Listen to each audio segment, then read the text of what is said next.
Across the UK, online and on DAB. A radio star is born. You're going to love Talk Radio. Talk Radio. Yes, thank you, sir. Sorry, completely unprepared for the show tonight as we were watching that National Treasure thing on Channel 4. My review? 0844 499 1000. I'm Iain Lee. This is Talk Radio. Late night, Iain Lee on Talk Radio. We have ways of making you talk. I've just seen her face, I can't forget the time or place where we just met. She's just the girl for me, and I want all the world to see me. Might it be another day, I might have looked the other way, and I'd have never been aware. But as it is, I'll dream of her tonight. I just seen her face, I can't forget the time or place where we just met. She's just the girl for me, and I want all the world to see me. Might it be another day, I might have looked the other way, and I'd have never been aware. But as it is, I'll dream of her tonight.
There are 52 songs in there. I think there are 52 songs. If you watch the video, somebody, I've got all my microphones up in this because I've not got a tripod, so I'm having to balance you on a microphone thing. Who cares? Who gives a monkeys? This guy does. Good evening, dear listener. My name is Iain Lee. You are listening to Late Nights with Iain Lee on Talk Radio. The reason I say my name so much is if you've got a Radar diary, please take the bloody thing. Please take, if you've got a Radar diary, even if you're not listening, please tick that you are listening to Talk Radio, not Talk Sport. No, Talk Radio, just tick it. Even if you don't listen to our ticket, I don't care. Fraudulently deface the Radar Diaries by ticking that you've been listening to me. Okay? Is that sorted? Good. Now, the way this show works is unlike any other late-night phone-in radio show, in as much as I don't really give you nothing to talk about, all right? I don't really... I'll tell you something. You know, I've got a single out, right? Me and Nigel and Barry from Watford and the DCDJ.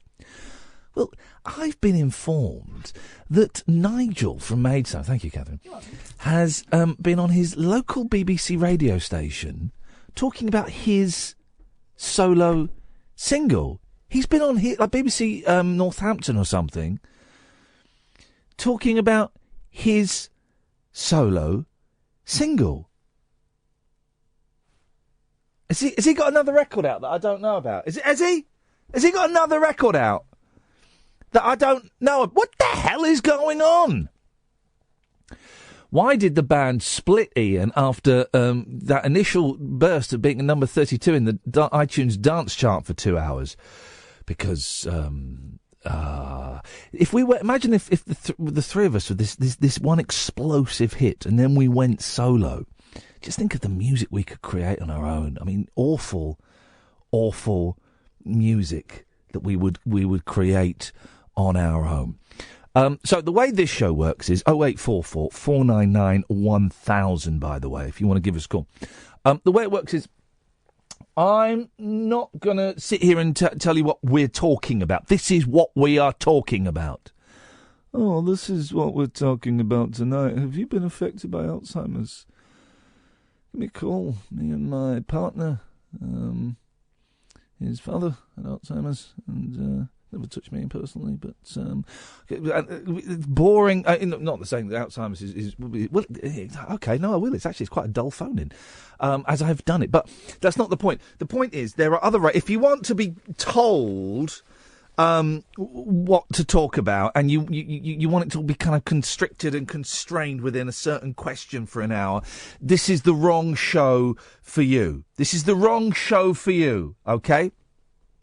It's the wrong show for Lahom Aventi on Periscope, who's talking about Jesus Christ. Okay, that's great, man. You're watching. That's groovy. I don't believe in your Christ God, but thanks very much for joining us on Periscope.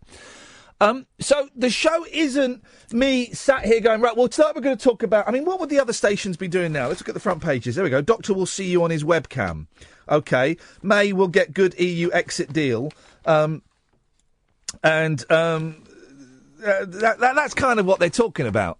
Europe and doctors on Skype. 0844 499 1000, by the way. Or Brangelina. Who cares? Yeah, of course, you know what? You guys know I've worked with Angelina Jolie. She came up and kissed me and told me she thought I was funny. So I have a personal investment in it, but, really? I mean, who cares? And who's not really that surprised? We knew it was going to happen at some point, didn't we? I bet, this is my showbiz knowledge, I bet Jennifer Aniston is furious that she got married last year. Bet she's furious. She thought, all right, there's no chance. Yeah, go on, I'll marry you. Oh, no, he's gone and divorced her. Imagine the makeup sex that Jennifer Aniston and Brad Pitt would have. That would be good makeup sex, wouldn't it? Anyway, so I'm not going to sit here and tell you what we're going to talk about and say, well, you've got to phone in about this. And that makes my job a whole lot harder. It would be so easy to talk about Brad and Angelina Jolie for an hour, and we'd get like a showbiz correspondent on, a relationship correspondent, and you'd phone in. Or we could talk about, isn't it outrageous that doctors are now making appointments on webcams? Call me now with your stories of how the NHS has let you down. It'd be easy to do. By the way, Julia Hartley-Brewer is doing Brad and Angelina tomorrow. That's going to be... When she unblocks me on Twitter, I may consider listening to her show. That's the deal. If you want to listen, 10 o'clock in the morning on Talk Radio. But she's got to have to unblock me before I start listening to her show again. All right? Thanks. So... it would be easier for me to sit here and put forward all these things that we're going to talk about. But really, I just can't be bothered to do it. I want to make a show that's a little bit better than that. So I'm doing that by sitting here and saying, you guys listening and watching now can call in about anything you want. Anything you want. You can talk about the things I've just talked about. Just because it's newsy or it's on the front page of the paper doesn't mean you know, I don't want you to call in about it. You can call in about it and we'll have a conversation. But it will be a conversation like, we're waiting for a bus and a conversation may spontaneously strike up. Or that we're in a restaurant or a bar or a cafe or a library or wherever. And a conversation strikes up. Does that make sense? And I know a lot of you like listening to the show when it's that kind of loose vibe. Actually, driving home, I heard a little bit of one of the BBC local radio stations doing someone you've worked with, Kath, we're not doing any topics tonight. It was called a Topic Amnesty or something. I don't want to say the fella's name, but you've worked with him at Three Counties. Everyone used to bang on about him when I joined. Oh, Simon Lederer was so nice. He is nice, Simon Lederer. And it was nice to hear someone else doing it, because I think it's the way forward for radio. I'm sure he's been doing it for a long time, not for a second suggesting he's nicked it from me at all. But if you like listening to, it's a very long, wordy introduction. I'm trying to get my foot up on the first rung of the ladder so I can pull myself up for the show. And I'm just scrabbling around a bit in the dark. We'll get there. Don't worry. We've got Alan and Gatford on the line, so we'll sort it out.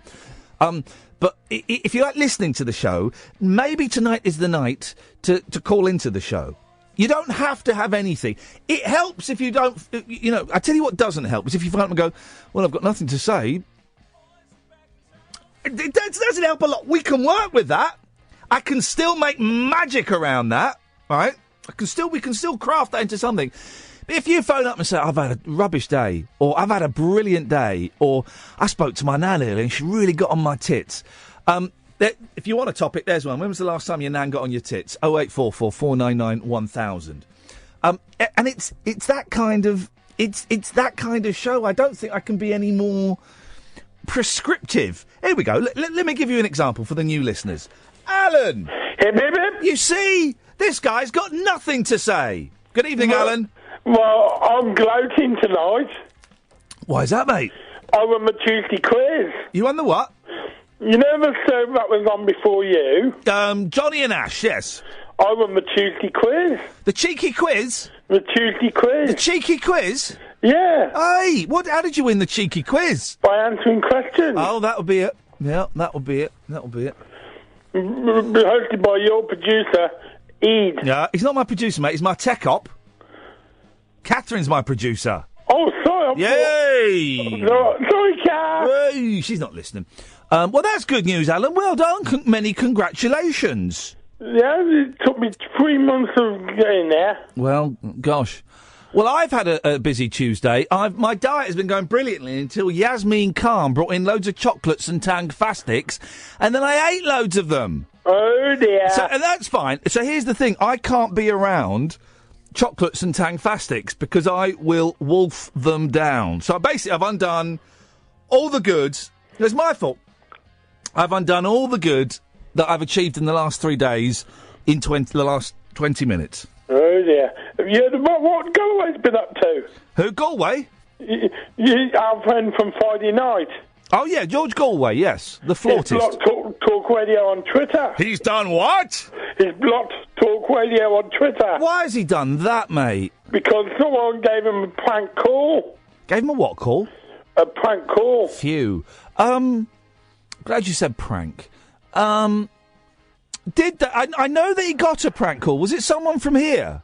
I think so. Oh, no. Come on, guys. Here's the thing. We don't prank our own. We prank the others. We don't prank our own. George Galloway is a master. He's a what? A master? Yeah, he's a master of his craft. George Galloway's brilliant. Who pranked him? I can't remember who it was. Come on. Was it Rudd? It was Rudd, was it? I think so.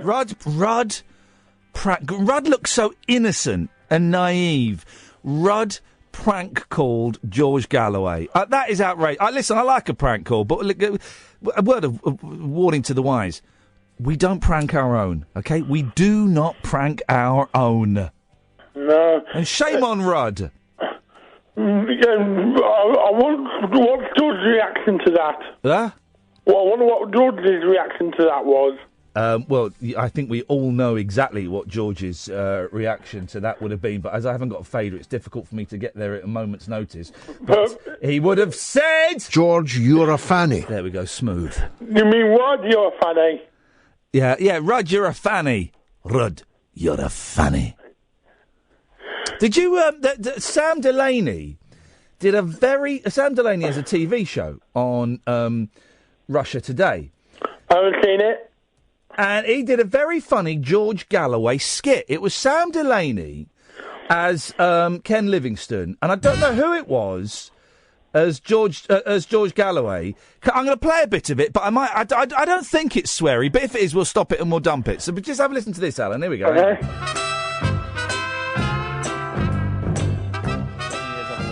The damning Chilcot report on the UK's involvement in the Iraq War has finally seen the light of day. Did you read the Chilcot report? It has completely confirmed the veracity of everything I have ever expressed concerning the Iraq War, while also revealing in a little red footnote that I am, in reality, the best at karate in the world. Yeah. Of course, I was Mayor of London for 8 years, and in that time, there was not a single person who was ever able to defeat me in simple hand-to-hand combat. That is a fact. When Boris tried to attack me in a lift, I gave him a Chinese burn so severe that he cried. And in actual fact, the only reason I let him go was because he wet himself. And of course, I didn't want to get wee on me. Let me be very clear, as I always am. I once met Jackie Chan when he was shooting a film near my house. He was so impressed with my skills that he put me in the film as one of the baddies. But he was forced to cut me out of the final edit because it states in his contract that no one is to be better at fighting than him. Right, brilliant! It is brilliant. It goes on for a bit longer. It's very, very funny. The greatest person alive as well. Yeah, we go, you see. Well, Alan, it's always a pleasure to talk to you. Never a chore. Thank you. Well... it can be both. It can be pleasurable and choresome. 0844 499 1000. Watford and Gatco. I've got the words wrong. Watko and Gatford coming to you after this. Uncut after-hours conversation for the up-all-night generation. Late night Iain Lee on Talk Radio. We have ways of making you talk.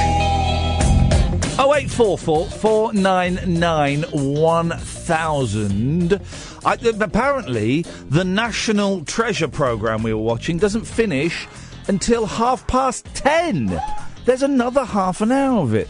And it's a 4-part series. I'm so out of the loop, Catherine, of watching. I don't watch television. No. That is the first time I've watched a television programme on the television as it went out since that Louis Theroux documentary about the boozers. Yeah, me too. I watch Netflix or I watch stuff online and stuff. Oh, no, is it? I have to watch things in between the kids having the... We've only got one telly, and normally the kids have it, or I'll get so fed up the telly will go off. But very rarely do I get to watch one of my programmes. But my thoughts on National Treasure, I mean, it's 4 parts. I probably won't make it. I don't think I'll make it to the end. I'll be honest. I thought the acting, not Coltrane. Now, is he playing? Is it Cracker that's the paedophile? No. Is it? Is Cracker a paedophile? At this point, well, other people might know more than us because we stopped watching it about 20 minutes ago. But there have been little hints that there might be some of that in there. It's not Cracker, though. Forget Cracker. Is he playing... Cracker's not in it. The same man that played Cracker? Is it the same man that played Cracker that's a paedophile? No. Is it the actor from Nuns on the Run or Splitting Heirs? Yeah, it's the actor. So it's the guy is a paedophile? No, he's playing someone else. I know it's complicated. It's not a documentary, is it? No. Okay. So... It's a drama-mentary. Okay. Is it the fella... Is it... Because he's a comedian in it, isn't he? Well, I heard some of the jokes. Is it the fella that... Here's one for you. Can I do one for the TV anoraks? Go back a bit. Is it the fella from Laugh, I Nearly Paid My Licence Fee? that's a paedophile. I don't remember that No, programme. no, you wouldn't. No one watched it. I'm the only person that watched it. It's a really weird programme, right? I remember watching it. It was at the time when it was around about the same time as The Young Ones, right? And it was a programme called, and I'm going to have to press the dump button on myself. It was called Laugh, I Nearly Paid My Licence Fee. I remember the theme tune. It was this slow ballad that went, Laugh, I Nearly Paid My Licence Fee. And I remember Coltrane, it was a sketch show, right? And I remember watching this at the age of about 10, and they had a spoof. You're going to get the swear word here, guys, and so are you, Gatford and Watko, so are you, Catherine, but the listener at home won't, so I'm going to dump it. It was a spoof. Didn't need to dump that, but I did. No. Just to be safe. And I remember at the age of 10, that was hilarious. But does anyone else? And if you tweet me, I'm not going to read it out. You can kiss it. You got to phone in. 08, like proper phone in radio. 0844 499 1000. Does anybody else remember? Laugh, I nearly paid my licence fee. No, I don't remember. That's the only sketch I remember from it. You probably wasn't weren't allowed to born watch. then. I was born. You were about 4. I wouldn't let a 4-year-old. We shouldn't have let a 10-year-old watch it. How old are you? 43. Right, so 4 years. I was 6, so I would have been in bed. Yeah, exactly. Well, we taped it. And you were allowed to watch sweary things. Well, my mum and dad took me to see The Young Ones live at the age of 11, and it was filthy. Rick Mel got his penis out. Did he? He did I remember him doing a ventriloquist act with his willy. What, he threw his voice down there? Yeah, I think so. I don't... in fact, the Fulcrum in Slough. Gosh. My mum bought the tickets going, is this suitable for children? And the woman, oh, yeah, sure. Common children, yeah. Yeah, well, very common. But it was very funny. Very, very rude. I bet it was. But going back to National Treasure, and it's for those, it's not the movie starring Nick Cage. That was like a man Lara Croft, wasn't it? Mancroft, yes. Yeah, that was like a man Lara Croft. Never seen one, never will. No. I might do. I nearly watched it. I find his the hair kids. too off-putting. Yeah, what is that? I can't. Con hair, I can't watch it. It is a con, his hair. Yeah.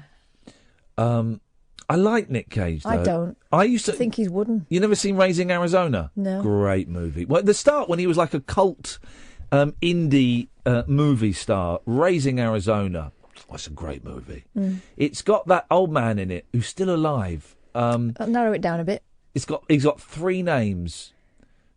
Tommy Lee Jones. Terence Trent. It's not Tommy Lee Jones. The old guy. Hang on a minute. Gatford.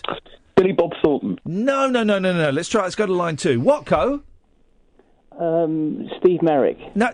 I'm going to give you another. Maybe you didn't hear. It's got 3 names.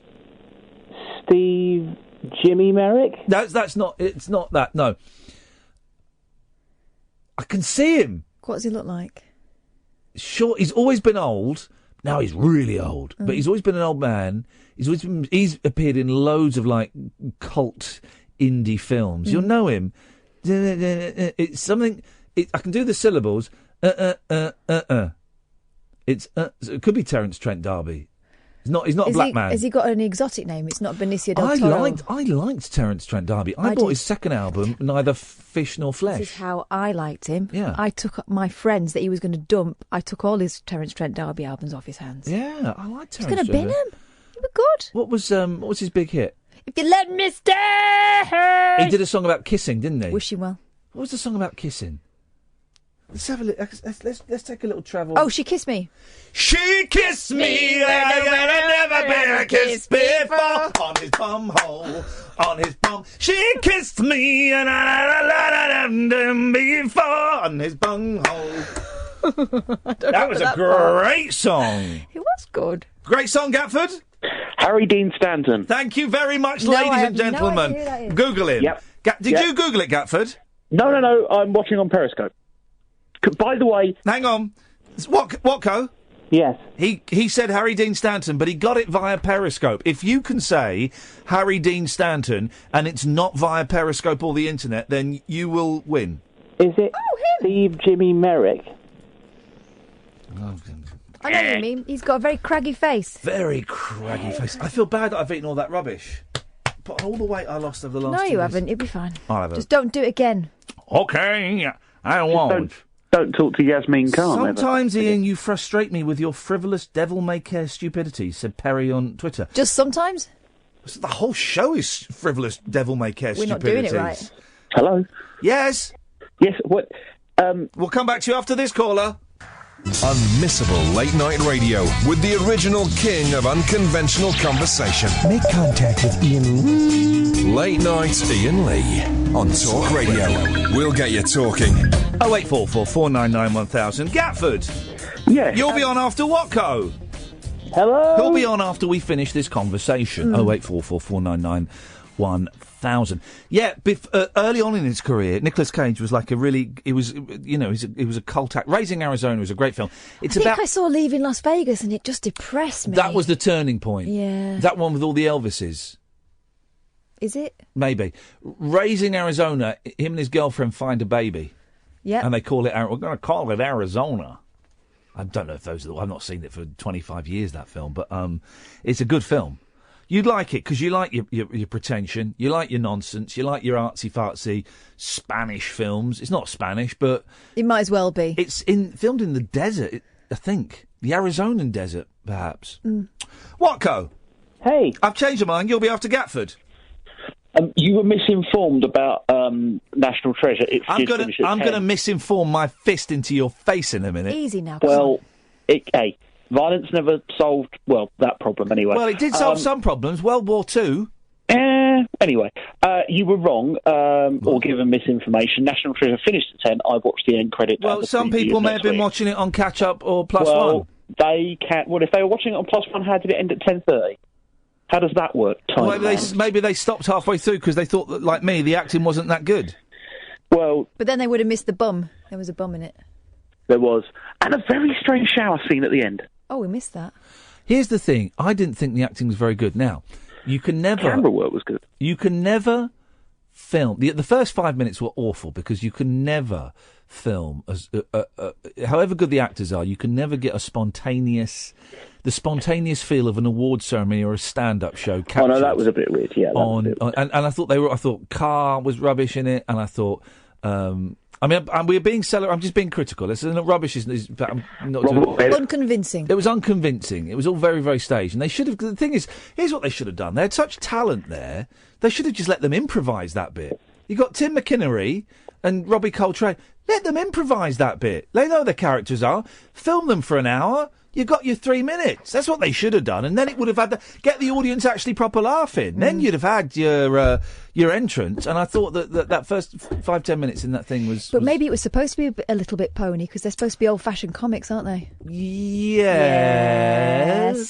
Were you saying all old comedy is rubbish? No, a lot of it's slow by comparison, isn't it? Now.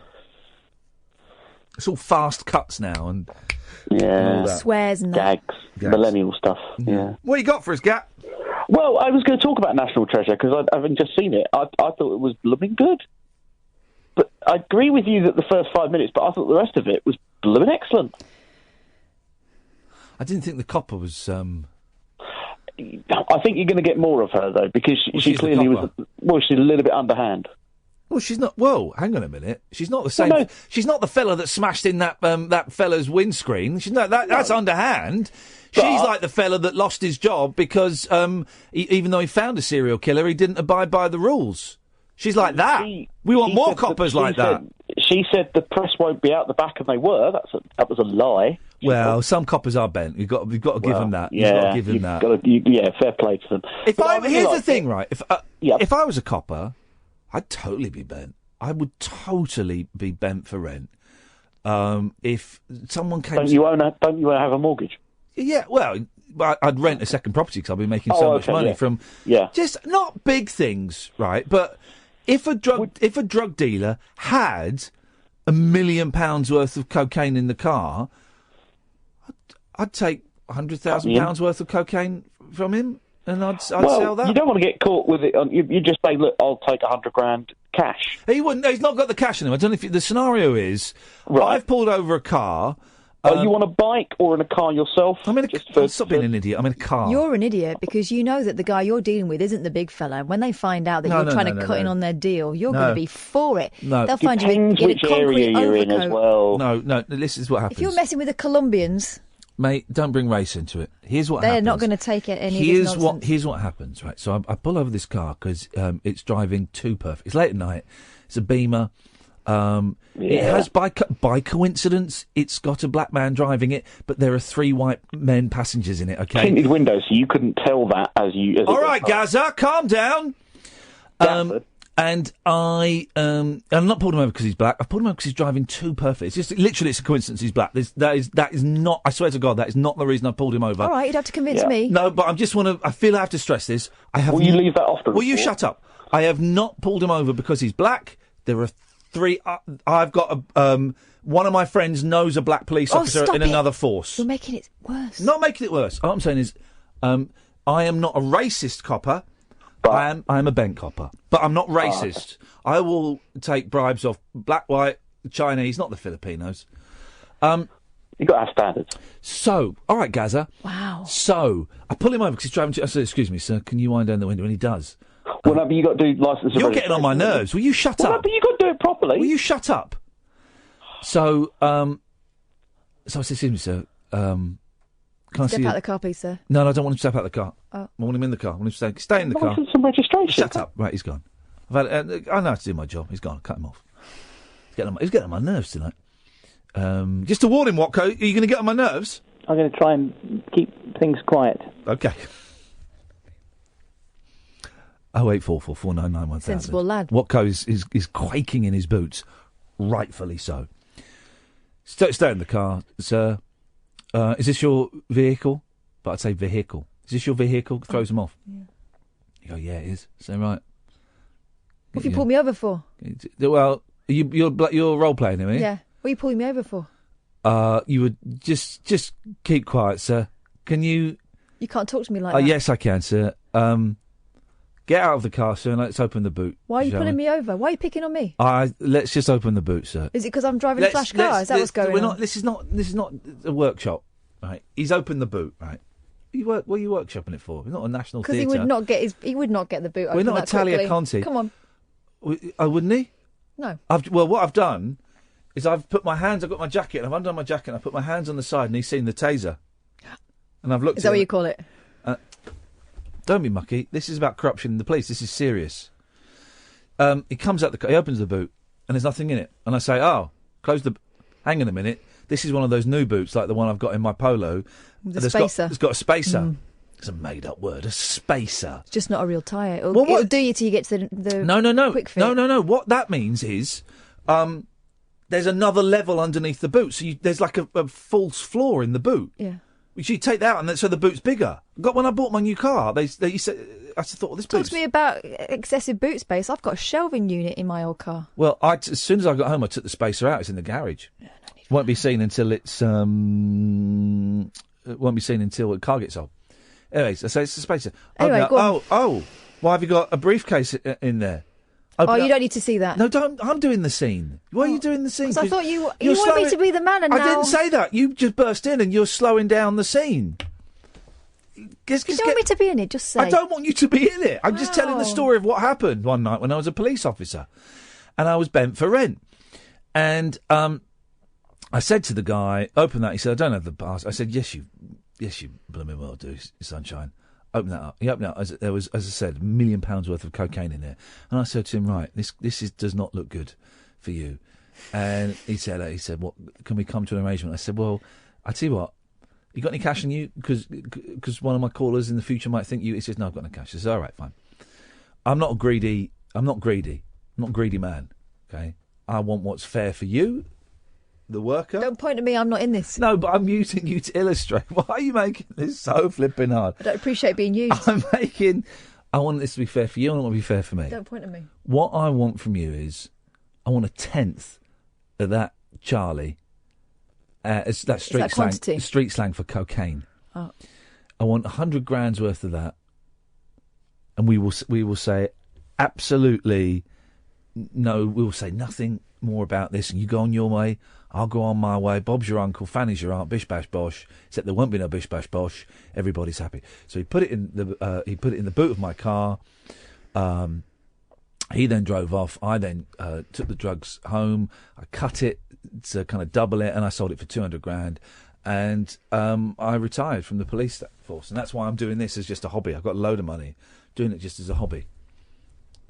I'm getting very confused as to what's reality and what is the story I was telling. But I think that's pretty much chapter 1 of my autobiography. But anyway, don't do drugs, kids. It's very bad. No, don't do. No. I didn't do any of the drugs. No, I just sold it. No. Don't do drugs, kids. Like someone at home, right, is going to have some smack or something, and they're going to be listening to this, going, "Oh man, I've got to do some." Oh no, that man and the woman just said, "Don't do drugs, man." I'm going to flush this brown down the toilet. Well, that's the dream, man. Don't have to be so cynical about it. If you've literally just flushed some drugs down the toilet, because we have said it. Good. 08444991000. We'd love to hear your story. Made the right decision. If you've not, then I don't really want to talk to you because you'll be boring. Watko? Officer? Yes, sir. Can me and my two mates get out the back of the car now, or we can... Stay in the car! Late night Iain Lee. Unfiltered night talk with the original king of unconventional conversation on Talk Radio. We have ways of making you talk.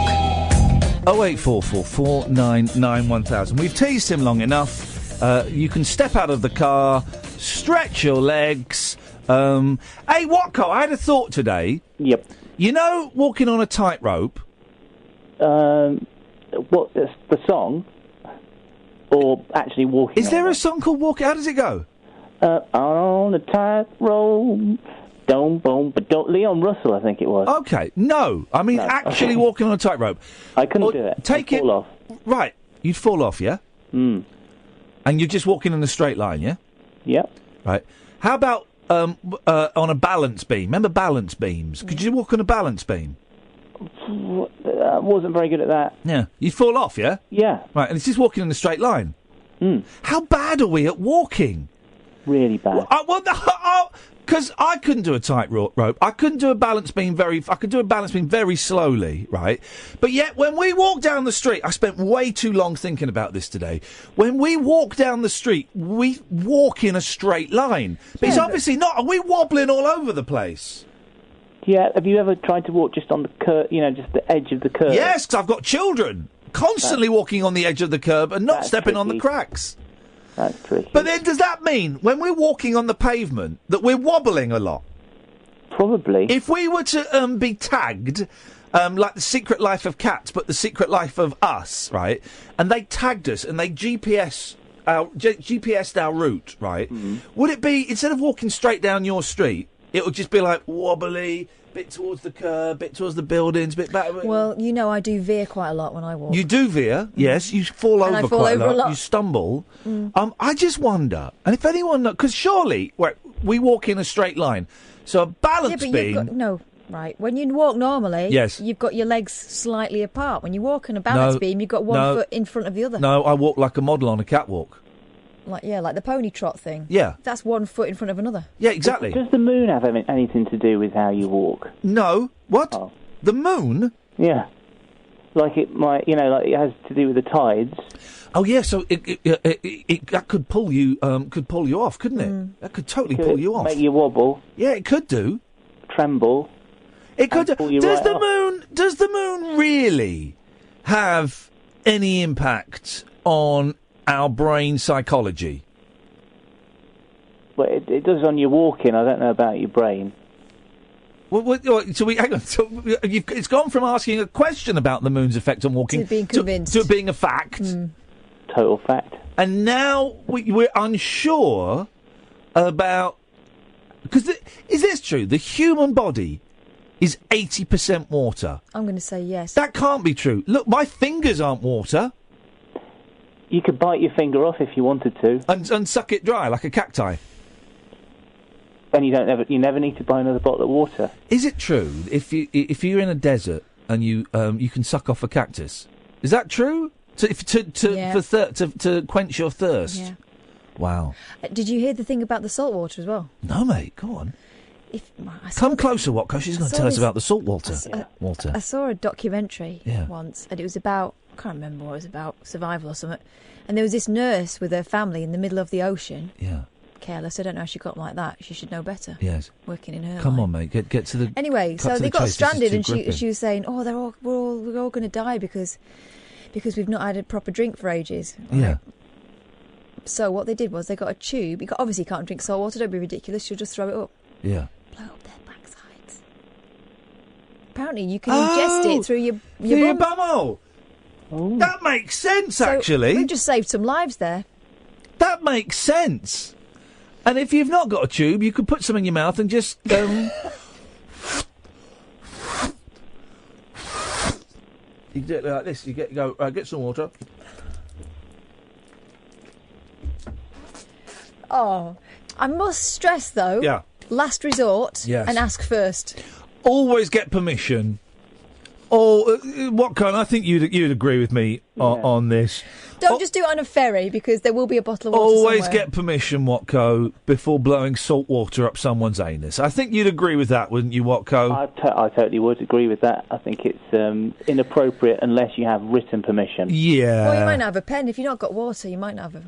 I think in a life and death situation, we would take verbal contract. Verbal contract. I thought that in a life and death situation, you always have a pen with you, just because you're in that situation. You probably wouldn't be in that situation if you thought ahead. No, I remember. I would have a pen up my bunghole.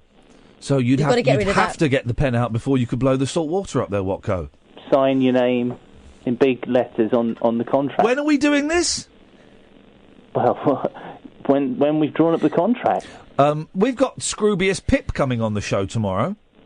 Oh, he's good, isn't he? He is good. I'm looking forward to that. He seems like a very nice bloke. I've going to listen to some more of his podcasts tomorrow. I've got one of his albums I'm going to listen to. Kath's going to bring his book in. I'm going to get it signed. And I'm very excited. Then we've got Hunter Davis later in the week. Friday. Don't forget. We've got... I haven't forgot, Kath. I know. I haven't forgot I'm talking to myself. I haven't forgot either of the times we had him booked in. And we've got Weird Al Yankovic all queued up, ready to go at a moment's notice. We got guests. Giles Martin's blown us out. We've got guests literally waiting to have salt water applied to them. That's what we've got, Watko. This reminds me, you're talking of guests. You had an excellent guest on your show a few months back, Jim Dale. Oh, he yes. was good, wasn't he? I was thinking about Jim Dale today because I did pay the congestion charge. Oh, I had the panic there. I drove past the theatre while my sister and I saw him do his one-man show, and it brought back some great memories. You definitely pay the congestion charge, because I had to listen to you flirting with the gentleman on the end of the phone. First of all, he sounded Italian, then he sounded French, and he said, "Is there anything else I can help you with?" I said, "Yes, there's one thing. You don't have to answer it, but I cannot place your accent." Initially, I thought you were Italian, then I thought you were French. And he said, "Oh, no, I'm Eastern European." And I thought, "Oh, poor bugger, we voted to kick you out." And he was doing... Who else wants to work doing the blooming congestion charge line? Nice lad. Strong lad. I'm going to adopt him. Anyway, Watko, Jim Dale was good, wasn't he? Yeah, Jim Dale was good. I was listening to your show last night, hence the reason why I was calling. Oh. And one of your callers mentioned the museum song, which you played quite a bit of when Jim Dale was coming on, because he played Barnum. Yes. And I've been trying to learn the song, the museum song. I thought I'd give it a shot on your show. Sir, away you go. Right, I don't know whether this is going to be any good. I'm probably going to fluff up, but I will give it my best shot. Okay. I don't know whether you'll be able to hear this, but tell me do a sound check first. Can you hear this? Yeah. Perfect. Is that all right? Mm-hmm. Yep. Okay, I'll give it my go. But best shot. Here we go. Everything about my museum was spectacular, including the price, $1. Now that may seem a bit steep, but it was worth it. Look what I gave them. Quite a lot of Roman terracotta, living lava from the flanks of Etna, statuary, rider, dromedary, see the temple tumble and the Red Sea pot, Magna Morris band, the fattest lady in the land of pickle, prehistoric hand to strand of Pocahontas hair, Cohen soon we're going to be showing you some rowing through a model on the rapids of the Delaware, armadillos, clever caterpillars, reproductions of the Cyclops retina, crystal blowing, automatic sewing, Venus on a shell and other works of art, educated fleas, a tribe of aborigines, two ladies joined across a knees, a Mona Lisa made of ice, hot and sauce, we got an in forgotten spots of cotton gin and night with lot and sodom, better see that twice. One iguana, snakes, another fauna, got no bearded lady, but we're getting her. When you duck out, take another book out, run around the block and see her, run around the block and see her, run around the block and see a new show start.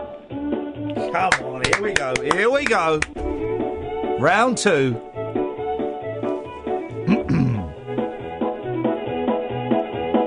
He's sucking up all of the moisture he can salty water. Quite a lot of Roman terracotta. Living lover from the flanks of Etna. Statuary, rider, dromedary. See the temple tumble and the Red Sea pot. Magnamara's band, the fattest lady in the land of pickle, prehistoric hand, strand of Pocahontas hair. Crow and Sue are going to be showing you some rowing through a model of the rapids on the Delaware. Armadillos, clever caterpillars. Reproductions of the Cyclops, retina, crystal blowing, automatic sewing. Venus on a shell and other works of art. Educated fleas, a tribe of aborigines. Two ladies joined across the knees. A Mona Lisa made of ice. Hot and sauce, we got him forgotten spots of cotton gin and I with a lot of salt. And better see that twice. One iguana, snakes, another fauna. Got no bearded lady, but we're getting her. When you duck out, take another book out. Run around the block and see her. Run around the block and see her. Run around the block and see a new show start. Woo!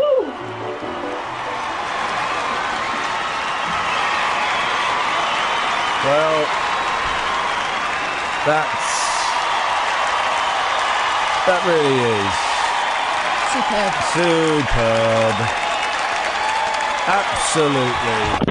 Oh, well done. Was that you putting the phone down, or was that? He's put it was both. It's him dismounting. There we go. That was excellent, guys. Okay, well, he set a very high bar. That wasn't that wonderful. Well, I'm not going to attempt that song at any point because that he owns that song now. Thank you, Watko. That was absolutely superb, and it's put a ridiculous smile on all of our faces. Good evening, Mark. Hello. Hello, Mark. What you got for us, boss? Right. So a few months ago, didn't really listen to talk radio at all. Yes. But you gave the honest opinion of someone that I know quite close to me, and it was Nazi Dog Guy. It was who? Nazi Dog Guy? Yeah, the guy with the wee pug that was getting to do the Nazi salute. Oh, I vaguely remember that. Vaguely. I don't remember what I did yesterday, Mark, so apologies. No, okay, yes. Yeah. You know him? Yeah, well, I used to hang about him before he became a twat. Okay, we can talk about a Nazi. We can say, okay, all right, yeah. Right. You gave the honest opinion of him. He's a twat. Okay, all right. Well, so enough with okay, we've got what you think he's that. Yeah. Okay. But basically, the only person that's ever said it, everybody else defends him to a hilt, and it's Look, just remind us, he taught his pug to do the Heil Hitler salute. Yeah. Yeah. Well, who's been defending him? Most people saying it's against his freedom of speech and everything. Well, not really when he's saying gas of Jews. Yeah, he was quite. I remember he was he had a thoroughly unpleasant attitude and outlook towards life. So you like go down the pub with him and stuff? No, it was a case of a friend of a friend then started hanging about him. So right, and did he seem all right when you were hanging out with him? Yeah. But that's the way he is anyway. He's like, gets on your side and everything, then stab in the back. Well, it sounds like you've had a personal run-in with him. And because I slagged off one of your ex-mates, you now listen to this show. Yeah. Beautiful. If anyone else wants me to slag off their ex-mates to get us listening, I would do anything like that. I've never listened to any talk radio before or anything. It was just one night, came across the channel, thought, bit bored of music, stick this on, and that came on. Oh, nice one, Mark. Well, thank you. Well, I'm glad you found us, and I'm glad you're not a Nazi. No, but I'd like to think I'm not. Well, okay. Nice one, man. Anything else? No, that's all, but thank you, Mark. Man. Thank you, man. I appreciate that. It's nice to talk to you. Nice to make your acquaintance. Imagine hanging out with someone, like a mate of a mate, not a particularly close mate, and then they become a Nazi, or they reveal that they're a Nazi. That would be a tough one. That would be a deal breaker. By the way, if any Nazis are listening and they've got Radar Diaries, please do tick my name. I'll take anything at the moment. Yeah, that would be. Do people? I was going to say, do people ever fall out with like close friends when they realise a political difference? But I guess Brexit would have. A lot of people got very angry with Islamic each other. fanaticism. That does it. You hear it all the time. Yeah, there's a brilliant episode of Curb Your Enthusiasm where there's this really hot actress that Larry David. It's the series where they're doing the producers. He ends up doing the producers, and there's his actress, and I think his wife is. Yeah, it's the series where his wife said you can have a fling. You can have one fling as your wedding anniversary present. Hall pass, they call it. Yeah, don't they?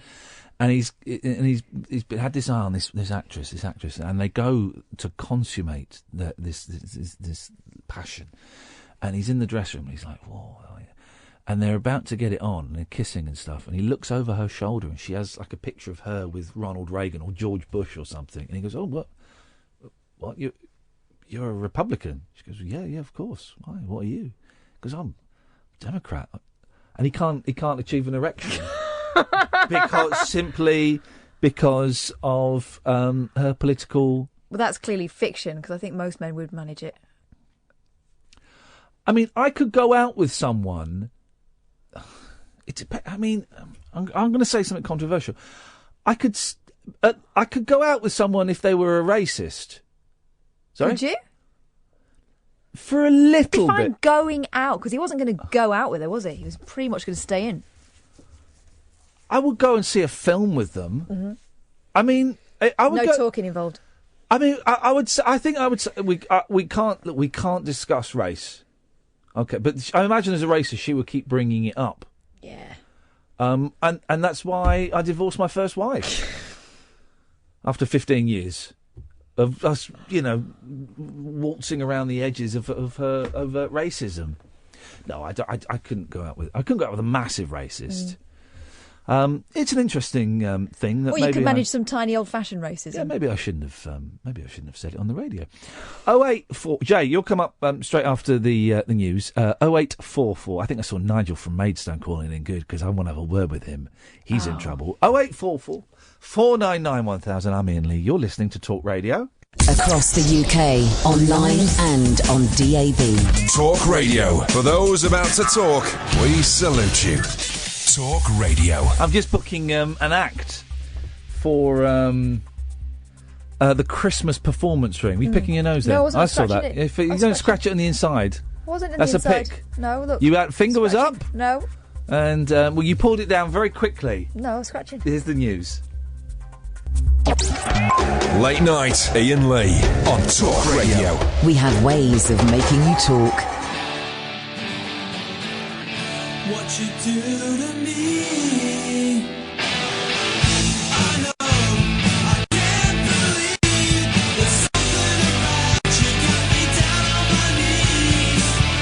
What you do to me,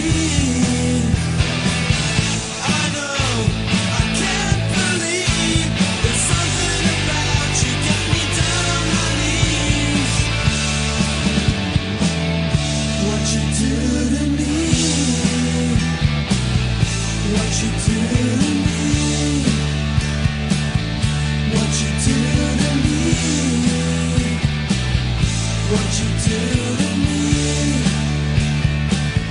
what you do to me.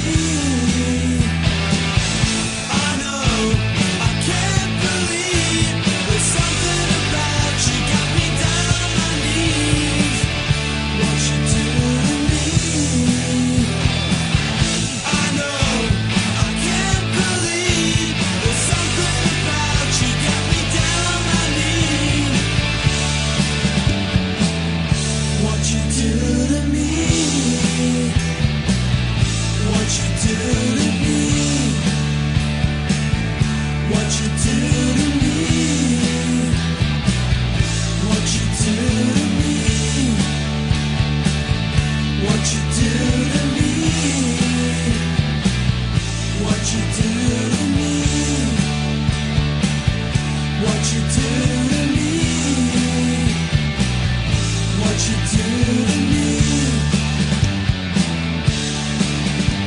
Here we go.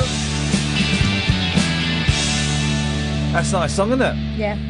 Teenage Fan Club, the Fannies. That's the latest one from the Teenage Fan Club. What You Do to Me from the brand new album Bandwagon-esque. Except it's not brand new. That album is from 1991. Still stands up, though, doesn't it? It stands the test of time. I don't really know much about the Fannies, and it's one of those bands that I would probably like a lot. And their new album has had 4 5-star reviews across the board. It's being Is that hailed just as because the kids that like them then have grown up and now they've got I power? think it's being hailed as a masterpiece. I think it is, and I probably will never get round to listening to it. There's too much music. There's too much music in my spare room that I've not listened to, let alone other music. And I keep ordering more CDs. Struth. And at the same time, you keep pumping out the hits. I do. Speaking of pumping out, Nigel. Hello, Ian. I'll come to you after this. Jay. Oh, hello. Are we still doing hip hip hipping? Well, we can hip hip hip. Of course we can, you late night loser. Oh, hip hip hip away. Hip hip hip. What you got for us, boss?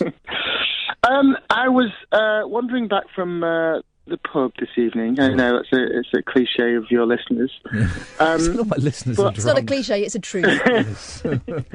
Well, I went to walk the dog at about 7:30 and I left the pub about 10:15. But I was listening to the podcast from yesterday and I heard about your minor nice person conflict.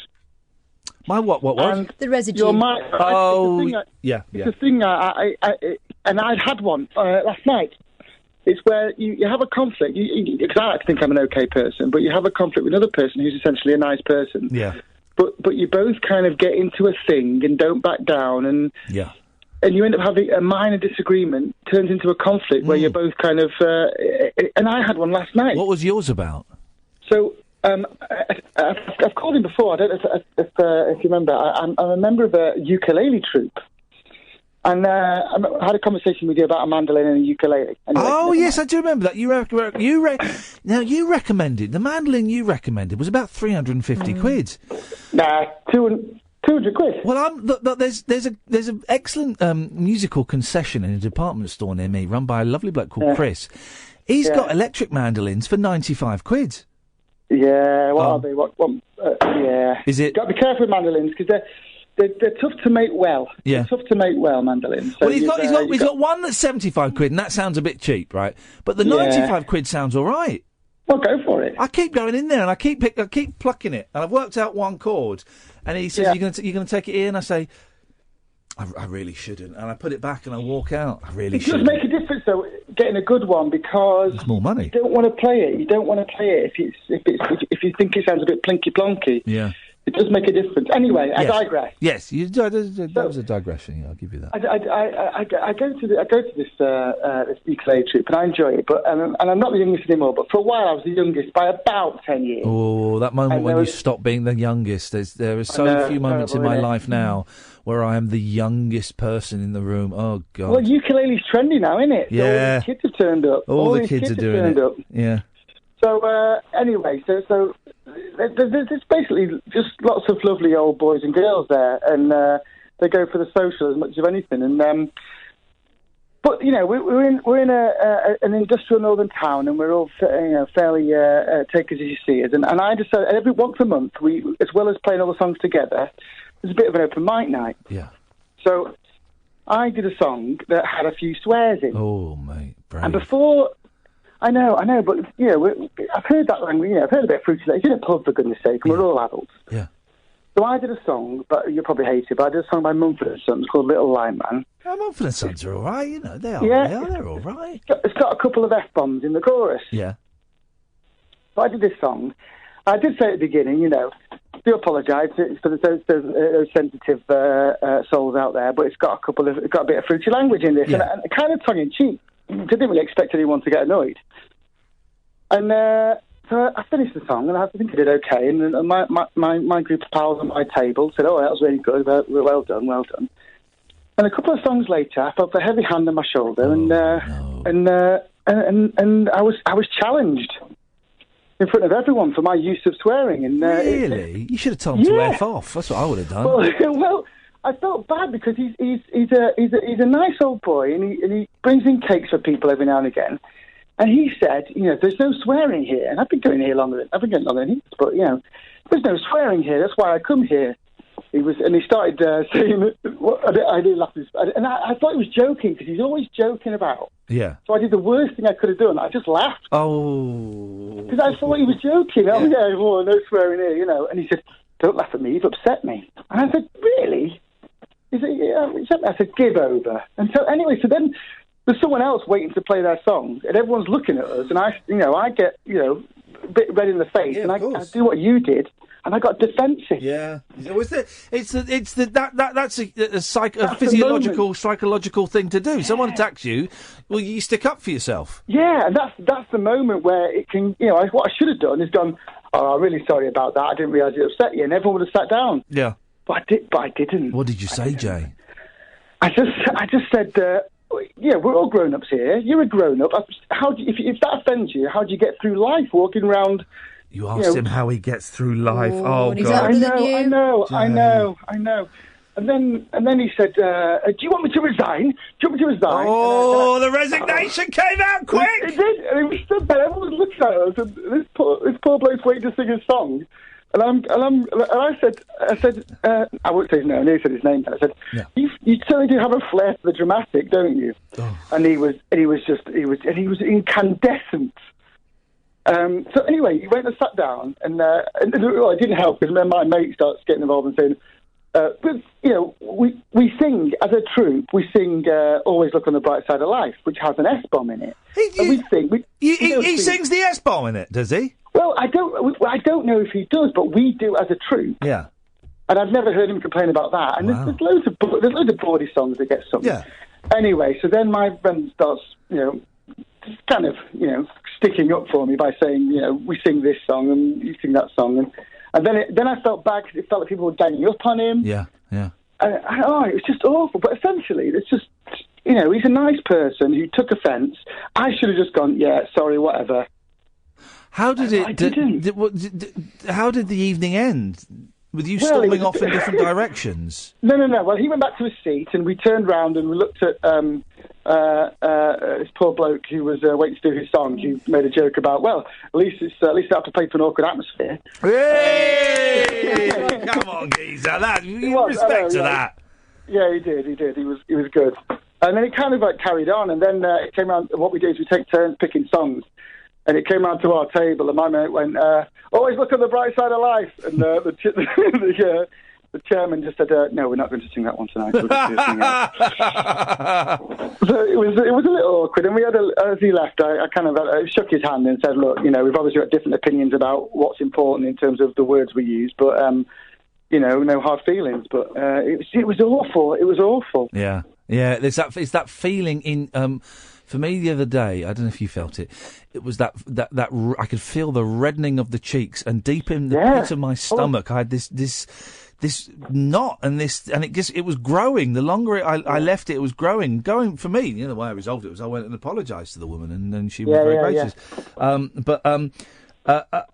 It's oh God. So, will there be beef next time you meet?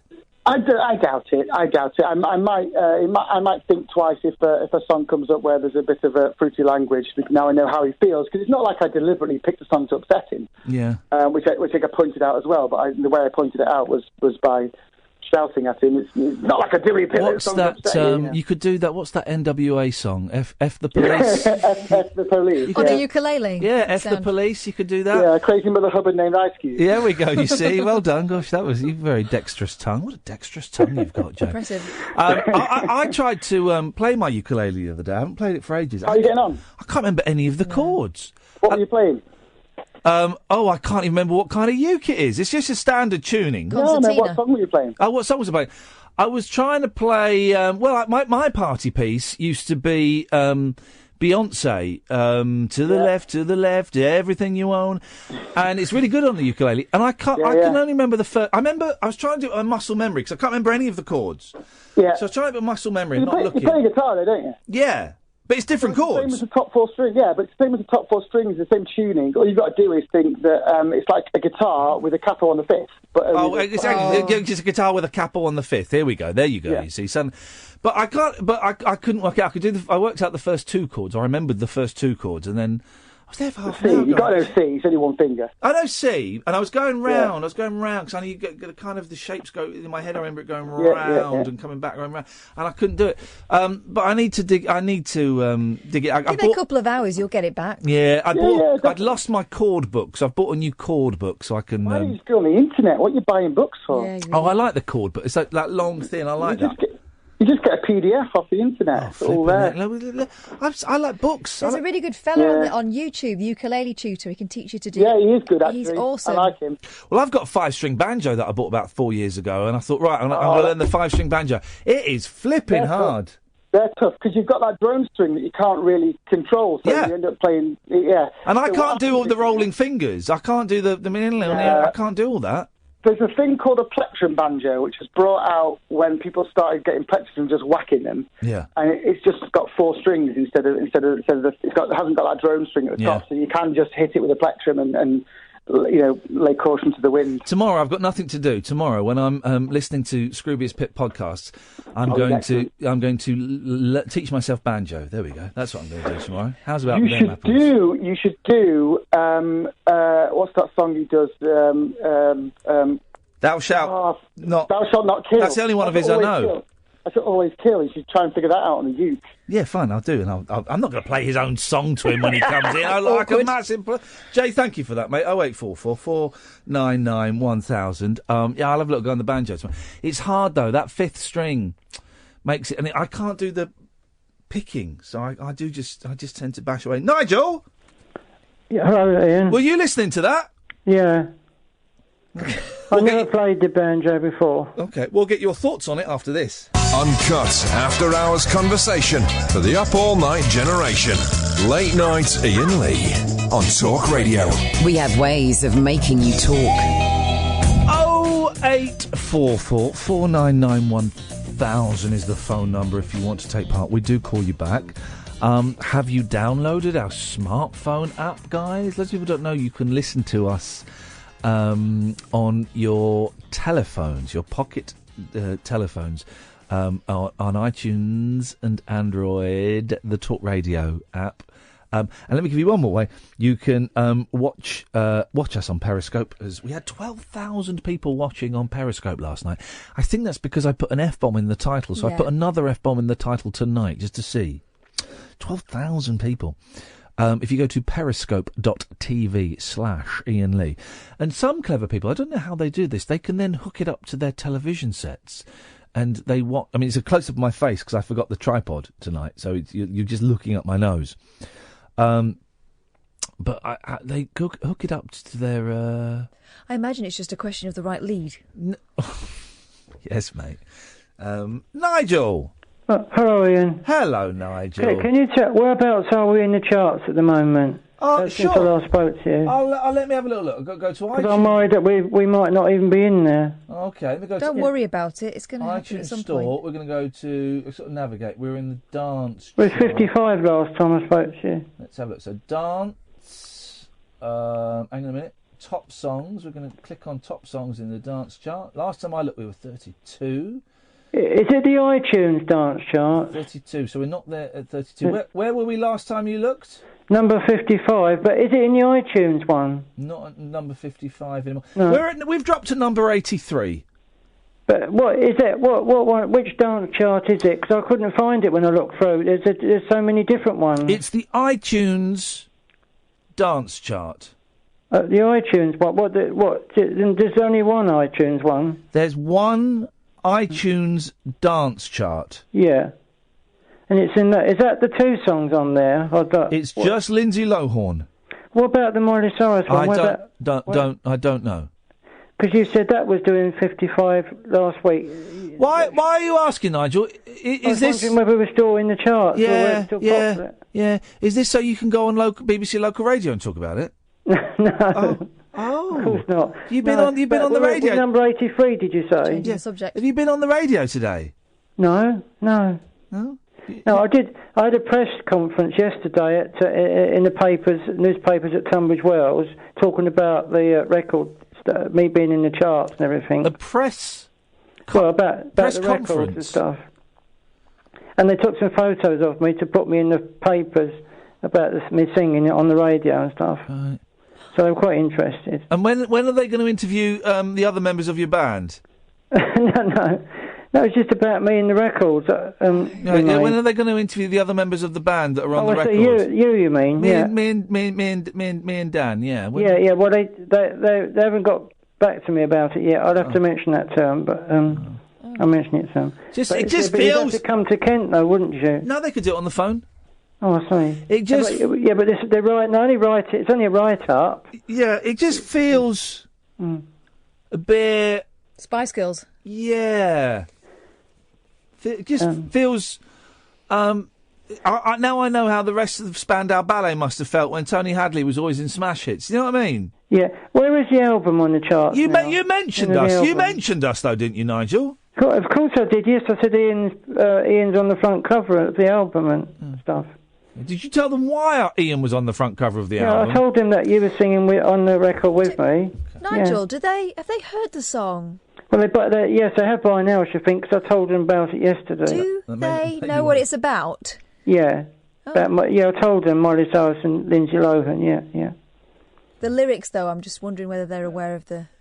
Knocking one out to Disney films. Yeah, that might be. But where is the album now in the charts, Ian? I don't know. It's there somewhere. It's out there somewhere, is it? It's classed as an EP, an extended player, and I don't know where it is. But it's is it still for sale? Yes, it's still for sale. Still for sale. Still for sale. Yes. Oh, we must have sold quite a lot by now because it's been out some time. How many do you think we've sold? Well, I've no idea, but I would have in the thousands. I would have thought. I would not have thought in the thousands. I would have thought we've probably sold about 90.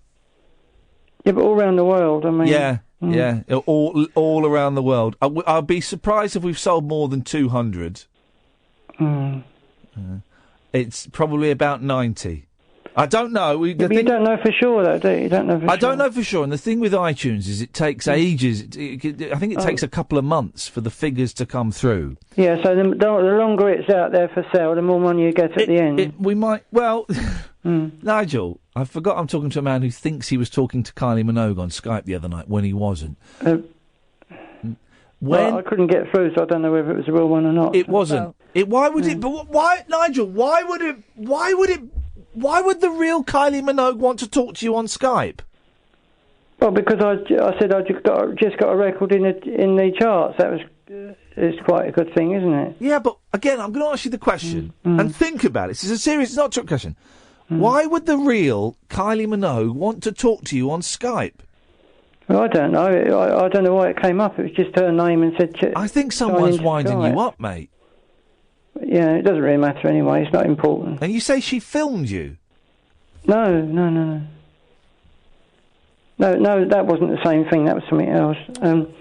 I think she wanted to give me a message. That was a message coming through on Skype, but I couldn't get a signal at the time. But I've got through to Skype now. I did get through to Skype tonight to send a message to Miley Cyrus, which I'll send 2 messages to Miley Cyrus. You haven't sent any messages to Miley Cyrus. It's the right address. It said it was sent anyway. Yeah, it wasn't to Miley Cyrus, Nigel. You're not, and I know I'm talking to a brick wall because there is some kind of block in your brain that means you won't. You won't. Why do they put these? Thank you very much. Sorry. What happened there? He doesn't want to talk about it. Is that what you said? No, I think he just. Did we hit a reality thing? I think we might have. But I worry about him because that's the reason I was doing it. Not because there is a real person. It's not a pop star, but there's a real person taking the mick there. I don't want to be doing it. I wasn't doing that. I hope no one thinks I was doing that to bully him. I'm not doing it to bully him. I'm doing it because there is a vulnerable person there who's getting... Somehow there's a scam going on. Now, I don't know if it's a scam that involves trying to humiliate him or trying to financially rip him off or just take the mickey out of him. I don't know. But there's something going on. I believe he's talking to people. I believe, he's not... I don't think he's made up the old... the whole Skype conversation, but it's someone taking the mick. And maybe I was a little bit harsh there. I don't know. I feel like perhaps I was a little bit harsh to him, but it wasn't done out of malice. It was done out of. We're going to sell about 90 copies of that song, and here's the thing: I don't want him going without thinking that he's going to have some sort of massive payday. I don't know what he's planning there, but he sounded pretty desperate about it. We'll get about. Someone misquoted me on Digital Spy, or maybe we'll get about 20 quid between the 4 of us, between me and Dan and Barry and Nigel. We'll get 20 quid, and guys, I'm gonna have to pay. I'll pay tax on that 20 quid. I don't mind paying tax on that 20 quid. But that's it, because it's 59 pence. iTunes takes, I don't know what they take, something like 20% or 30% or something, and we ain't going to sell that many, I'm afraid. The real money is in touring. Was I too harsh on Nigel there? No, I don't think so.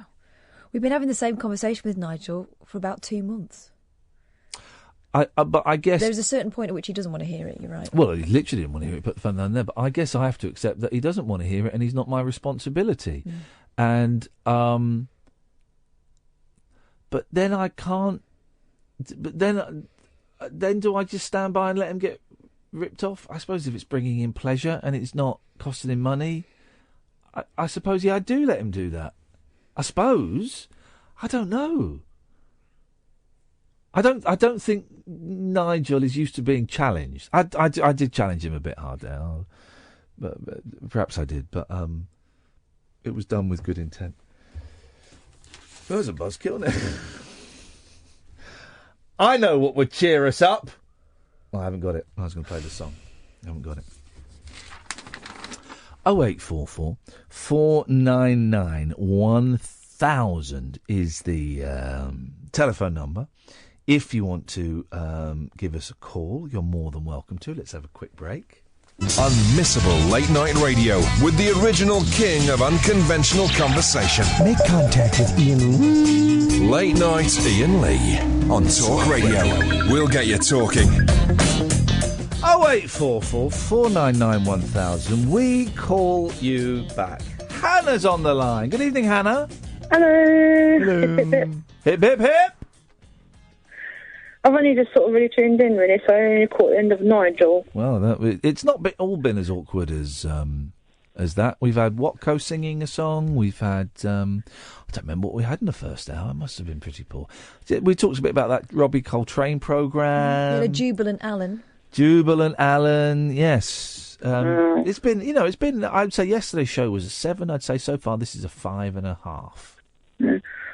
Well, it's about Nigel I'm ringing in, really. Uh-oh. Because I kind of feel for him a little bit. Because there was some comments made on the Talk Radio listeners page this morning, which you may or may not have seen. Yeah.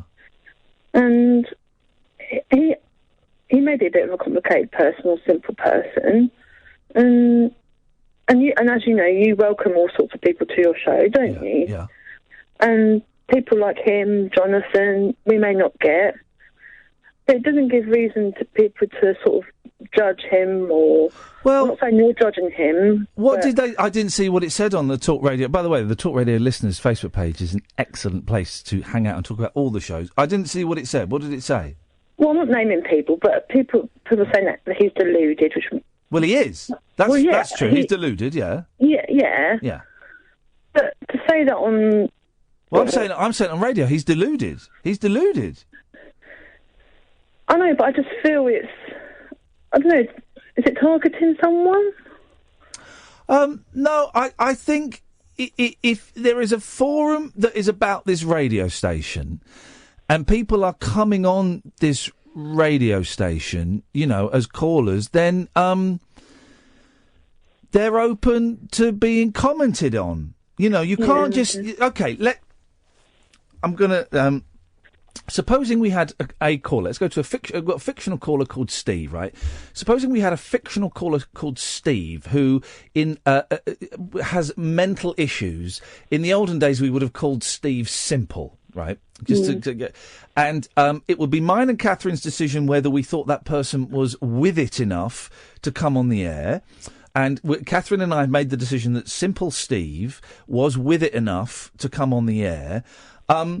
Once they're on the air, what happens outside of this show in terms of on, Periscope and Twitter and Facebook, it's kind of out of our control. And, if someone was just saying he's deluded, I don't think that's fair comment, isn't it? If someone was saying he's a tosser and he's a twit and he's an effing idiot and he's a nonce and stuff like that, then that would be inappropriate, and that would be up to the forum host to mediate that. But I think you're saying deluded, I think is fair enough. See, the worry is right that Nigel's created a bit of a fantasy, but I worry that he's going to start putting himself out in real life, and something will happen as a result of him going with that fantasy. And don't you think maybe we've got a responsibility just to say to him, like, this is what the reality is? You know, I worry that who is he talking to?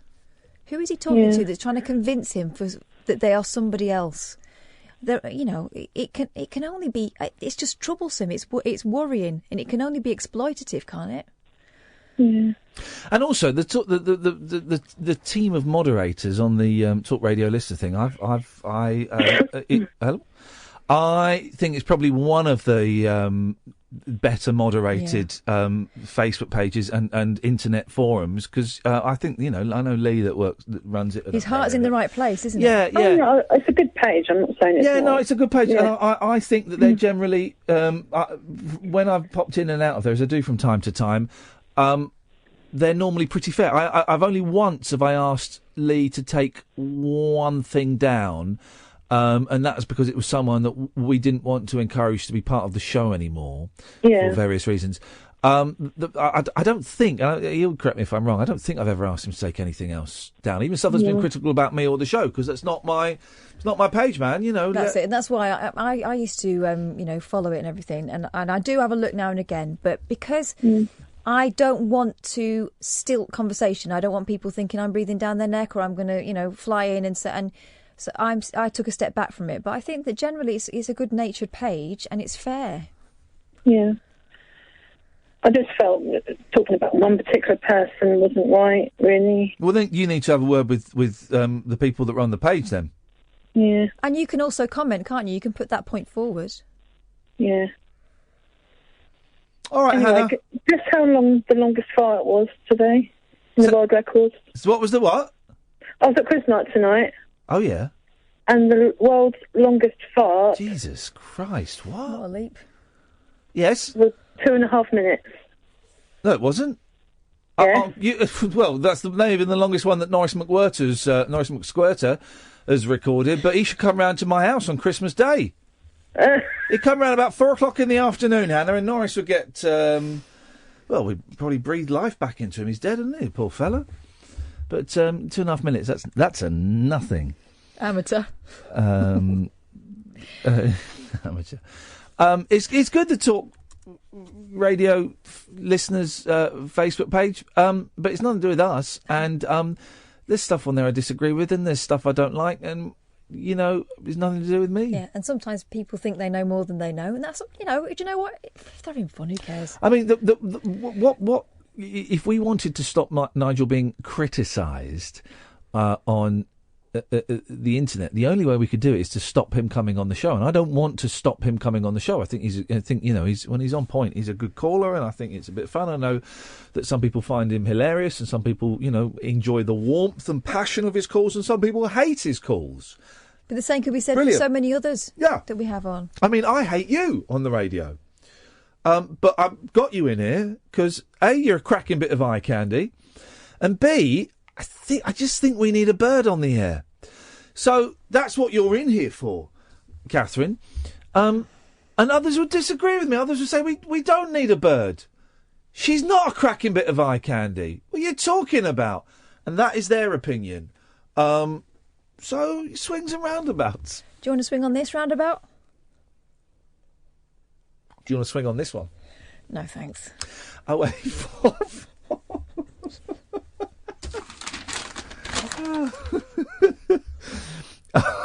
Cracking bit of eye candy. Stick that in your digital spy.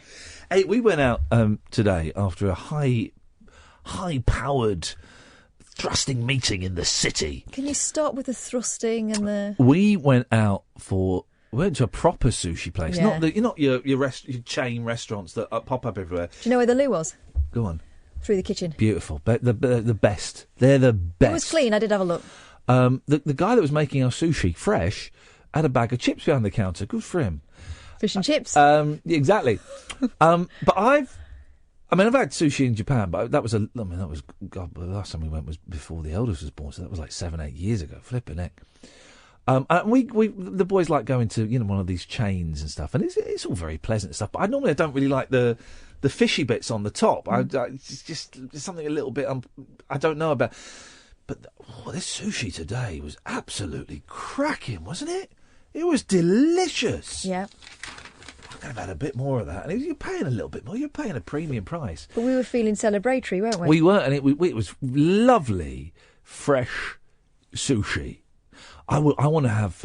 Is it the puffer fish, the poison one? Mm. It's you have to train for like 7 years on how to prepare it because I reckon I could have a stab at it after the last comments. because it's poisonous. Yeah. Highly deadly black tarantula. Daylight come and me wanna go home. It's highly deadly pufferfish, and you have to prepare it in a certain Isn't way. it all air though? Like eating a. Or maybe it's not a Isn't pufferfish. it like eating a football. I don't know. No, you can blow on its lips. But you have to prepare it in a special way, and it's like poisonous. You have like the tiny bit of it done wrong, you're out dead. there. You are totally dead, and it But costs. that would almost be worth it for the obituary, wouldn't it? No, what you had? He died because you had a poxy chef. Pufferfish. No. How do you want to die? Don't say old in bed doing it. Short of breath. Oh. I would like to die. Yeah, that's it. I was going to say rescuing orphans from a burning building, but I don't want to burn to death. No. Drowning is supposed to be you're supposed to reach a state of ecstasy. The lack of oxygen is some men ejaculate when they're hanged. What? What? That's a true thing. We've discussed this before. Some men ejaculate when they are hanged. Gosh. And drowning is supposed to. It is a heightened state of ecstasy. So rescuing. I'd like to drown whilst rescuing orphans from a floating orphanage. I think that's how I would like to die. Definitely something heroic, but also I want to be like 93. So I've started a floating orphanage. You get out of so many tax loopholes, but if it's on the water, Yeah, as long as it doesn't stay in the same place for too long. 3 miles out at sea, it's international waters. I mean, really, it's the same trick that Google pulled going to Ireland. Oh no, Mr. Lee, don't do the voice. What's wrong, Tommy? The boat is sinking, Mr. Lee. Wow, is it Knick Knack? It was based on the character that played Knick Knack, yeah. But when he was in Fantasy Island, he almost said, the plane. But I thought, why would there be a plane in this I call my scenario? youngest Knick Knack sometimes. What was he called in... do you remember Fantasy Island? No, of course I don't. Fantasy Island, right, was Ricardo Montalban. Do you remember him? Yes. I am Ricardo Montalban, and welcome to Fantasy Island. He was a sort, wasn't he? He was brilliant. It was him. Him and the guy from Chips are what really inspired me to learn Spanish. So it's Ricardo Montalban, and what's his name? Hervé Vilches. Oh, the blade. It's him. Have you seen the video of him singing? Oh, right, go to a break. Late Night Iain Lee. Unfiltered Night Talk with the original king of unconventional conversation on Talk Radio. We have ways of making you talk.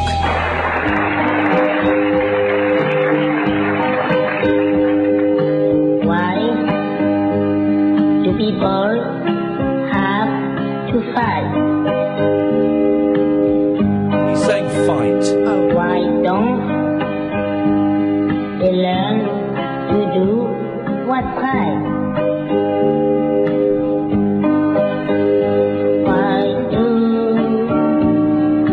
Hervé Vilches, who had a tragic ending to his life. Yeah, he did. Shot himself over long-term health problems. But apparently the guy from Game of Thrones... I don't know that programme. Never seen it, never will. Well, Dinklage... Peter. Can I just tell you now, everybody who's watching Game of Thrones, I guarantee you the last 20 minutes of the last ever episode will have bums in it. It'll be awful. No, it won't be awesome. I love it. No. Yeah. It'll let you down, mate. It's good, though. So Peter Dinklage, he and Sasha Gervasi have spent several years writing a script about Vilches. Who would play him? Well, Dinklage. Who's Dinklage? He's a small fella. I don't know who he is. Yeah, he's in Game of Thrones. Oh, okay. All right. Okay. Well, that'll be... He's a good actor. But Fantasy Island, And I used to love it, and it was a weird thing. Ricardo Montalban. I am Ricardo Montalban. He was Khan, wasn't he, from The Wrath of Khan? Remember me as Khan from the movie version of The Wrath of Khan. But in America, they don't say Roth, they say Wrath. I say Wrath. It's not, it's pronounced Roth. Can't say. I was also played, you also may remember me as Khan from the TV version of the episode with Khan in. That's why they got me back in. But Fantasy Island was him and Hervé Villechaize. They owned this island, and millionaires would fly in, and he would go, the plane. And they would come and live out their fantasy. Now, really? There was no, I don't remember this. I don't remember any, four-way sessions or leather suits. I don't remember any of that. Enough about your fantasies. It was always like a millionaire would want to save someone from a burning building, and so it would be arranged that there would be a burning building. Did anyone live in a house made of sweets and have to eat their way out? I think that may have happened. I'm not totally sure. It's a very, very strange programme. Yesterday, I fell down the rabbit hole a bit. There's a programme in America that I don't think ever got shown over here, but it pops up. I read lots about popular culture in America in the 60s. It pops up a lot, called Gilligan's Island. Mm-hmm. And it ran for about 4 seasons, and it was these people that was... Tall fella with a beanie hat. Yeah, that's it. And they were stuck on this island, and they never got off the island. And it kind of Lost is very, very loosely connected to all these things. So I've never seen it, but I was reading about it. And it ran from, I think, 1964 to 1968, right? And then in the 70s, they did what they often did. They made TV movies. So there was Gilligan's Island, the movie, where they all managed to escape off it, right? And then they went on a cruise, and the cruise sank, and they ended back up on Gilligan's Island. Then there was a second movie called Return to Gilligan's Island, where they got off it, and then they went back. Why would you do that? You'd never go to sea and again. Then there was a third one called The Harlem Globetrotters on Gilligan's Island. What was that about, then? Well, the Harlem Globetrotters crashed on Gilligan's Island. Now, here's the thing, guys. You may be too young to remember this, Catherine, but the Harlem Globetrotters were a basketball team. And for a period in the 70s, they were the biggest stars in the world. Everyone knows the music. And they're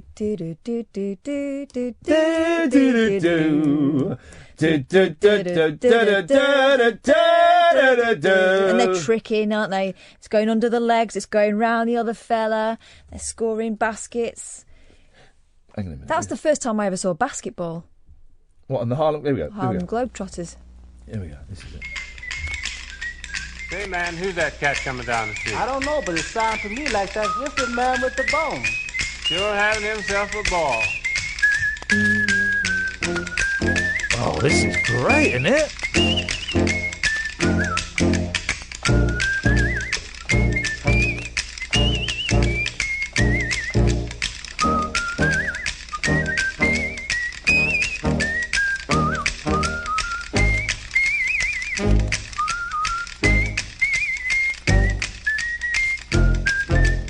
We'll let that play in the background. I think I did say the background. There you go. There's a Freudian, if ever. We'll let that play in the background. And they were huge. And I remember watching them on telly. We didn't even know what basketball was in this country. No. It was like, slightly cooler netball. And we would. I remember watching them on a Saturday afternoon and finding it hilarious. They had a cartoon, didn't they? They had a cartoon series as well. But watching them play this basketball game, and it was just them, it was all set up and staged, of course it was. But skills, though. Wicked skills. But at the time, the funniest thing I had ever... I'd tell you the funniest thing I've ever seen. Funny sports. 0844 499 1000, right? Do you know what I love? Yeah. A Rabona. I don't know what that means. It's when you do this with the football. Hey, Rabona. Right, so you're standing still. Yeah. Or running slow, and you get the football next to you, and you kick it up and over the side. Yeah. Like that. Yeah. And it goes over. Is that not a rainbow kick? Oh, no, that's when you go flying. It's called a Rabona. I'd say the funniest spot I ever saw. And it's not only the Chinese that are good at this, but I'm sure I'm sure there was a Belgian. I mean, I was like 9 when I saw this. A Belgian, maybe there was a Chinese, or maybe it was a Belgian and a Frenchman, right? Comedy table tennis. Oh, yeah. It was the most insane thing. So they're playing table tennis, right, in a tournament. Right, they're playing it, and this volley's going off, and then one guy got up on the table, and the one guy's, and then they both got up on the table, and then they're both going right back, really far back across the room, and then they got a little table and put it on the table. And they're playing table tennis on the tiny table. Right. Then that advanced in the 90s when, YouTube started to come in and all that, where they'd get, like, puppet legs and they'd be in a black room. Yeah. Remember this one? Yeah. And all of a sudden they'd be, like, their legs would be flying behind them. And they'd Yeah. be awesome. Wicked skills. I mean, you've got to appreciate that. Other than that, I don't like proper sport, but I like skill sports. And table tennis isn't a sport. I'm being trolled by... Sorry? Have you finished? Yeah. Yeah. I've been trolled by Clumsy Mike Love here on... Trolled? I thought he was a fan. Rob Bonet! Hey up, hello, eh? Hello, Rob Bonet. Now, we can reveal, Catherine, you will like this. Okay, there are only, let me have a quick look, there are only 9 tickets left for Christmas Performance Ring in that there London on December the 11th. Ticketsource.co.uk/Iain-Lee. So if you work in a tiny office, bring some extras. We did sell out earlier on, but someone had punked us, and they obviously cancelled the tickets, and so we hadn't sold out, but we've only got 9 left. Now, those tickets are going to go immediately. When I tell you I have managed to secure a booking of Mr. Rob Bonet live doing that ridiculous bloody game that he did on the phone. He's coming down on the Christmas special to do that ridiculous bloody game live with the audience. Ironcast Warriors? Of the Endless Fortress Medieval of Solitude. Fortress. Ticketsource.co.uk/Iain-Lee. Let's see, can we sell out those tickets? And literally no money from those tickets will go to orphan children. Can we sell out those tickets by the end of this phone conversation, or will we get more tickets returned, Rob? Well, that's the thing. But he's coming down. Wow. He's playing it live with the audience. That is going to be brilliant. Well, it'll be a great chance for us to nip out for a fag break. Well, we both start smoking. Yes. That'd be nice, Rob. I'm looking forward to that. That would be brilliant. Yeah, watch me have fun on stage. No, the reason I've said it is on the radio, so he can't back out of it now. Good. He can't. I am well chuffed. I've been asking Iain to do this for ages, to say, why didn't you invite him when we can play it like in front of a live audience? You wanted to do it at Next Radio. Of course I did. I know, you muppet. It's one of my favourite things ever. Anyway. There you go. He said no, it was rubbish, and Rob Bonet's a bit of a... I'm not supposed to say this on the radio, am I? No. I could show you the messages he sends me on Twitter. I know his opinion of me. Low. What have you got for us, Bonet? Well, first of all, just it's sad that you and Nigel are splitting up. Obviously, it's not nice going into business for yourself, is it? By the way... It's Rob Bonet, driving you to Laughtertown, sponsored by Barry's Motors. Not at all, Hello? So your sponsors heard your last appearance and decided to sponsor you for another week? Yeah, we're still there, you see. Wow. Keys cut and windows washed at special offer. There you go. Just ask for Barry. I'm being told to block Perry Linkhorn on Periscope because Perry keeps banging on about the Bible and saving us. Well, I'm not going to block him for that. I'm not going to Just in case. Yeah, it's a good enough. Good, you hedge your bets, Rob, isn't it? There you go. You get people handing leaflets out. If you don't want it, you walk past them. Yeah, exactly. If they're cute, you go, oh well, So I nearly called you Nigel then. I love it when you go all camp. I'll call George Galloway. I will. No, don't. Not on our behalf. You won't. No, he got very rightfully angry that someone from within this. We don't prank our own guys. Julie Hutleyberry is a different thing. We don't prank our own. We prank LBC and the BBC stations. The BBC stations, of course, as you will know, dear listener, or may not. They don't have a 7-second delay. So if you swore on a BBC station, it will go out. I was very, very close the other day to getting on a major station, but I'll not name anything just yet. You mean other than this one? I'm on the callback list. Oh.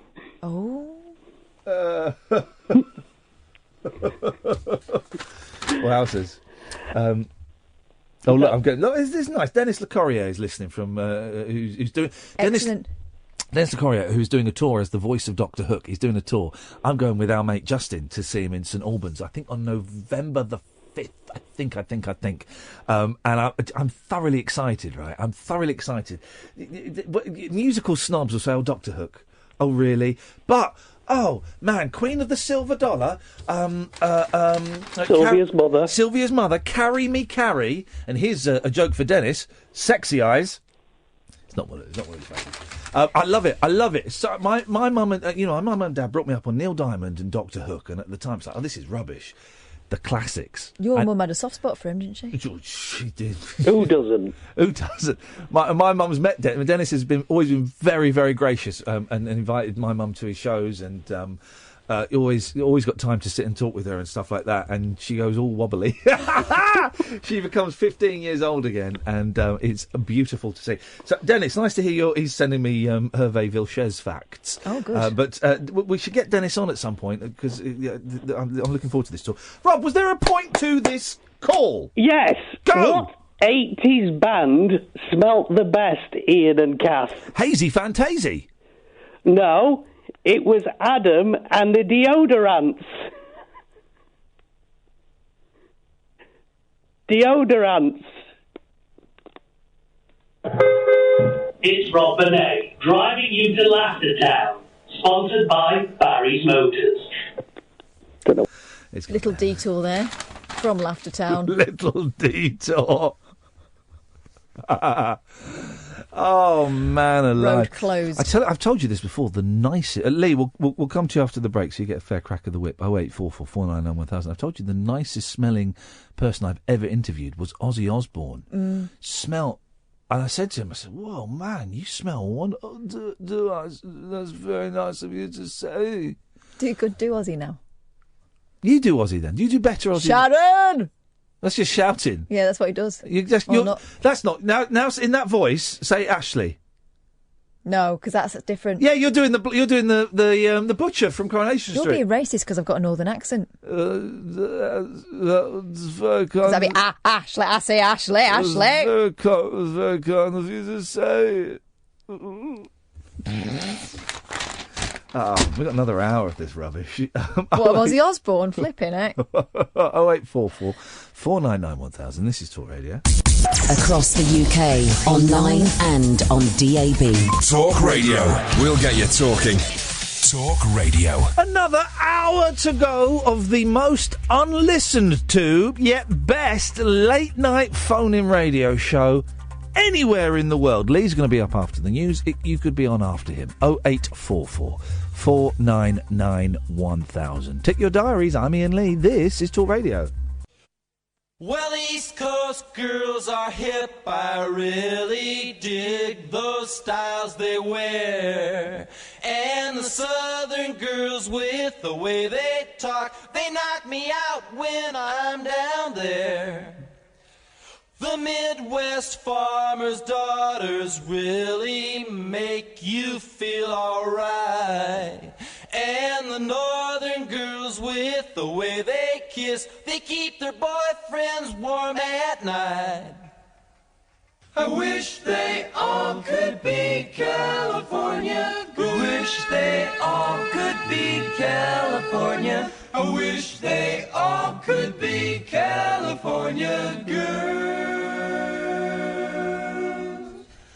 The West Coast has the sunshine and the girls all get so tan. I dig a French bikini on Hawaiian Island dolls by a palm tree in the sand. I've been all around this great big world and I've seen all kind of girls. Yeah, but I couldn't wait to get back in the States, back to the cutest girls in the world. I wish they all could be California girls. Wish they all could be California. I wish they all could be California girls.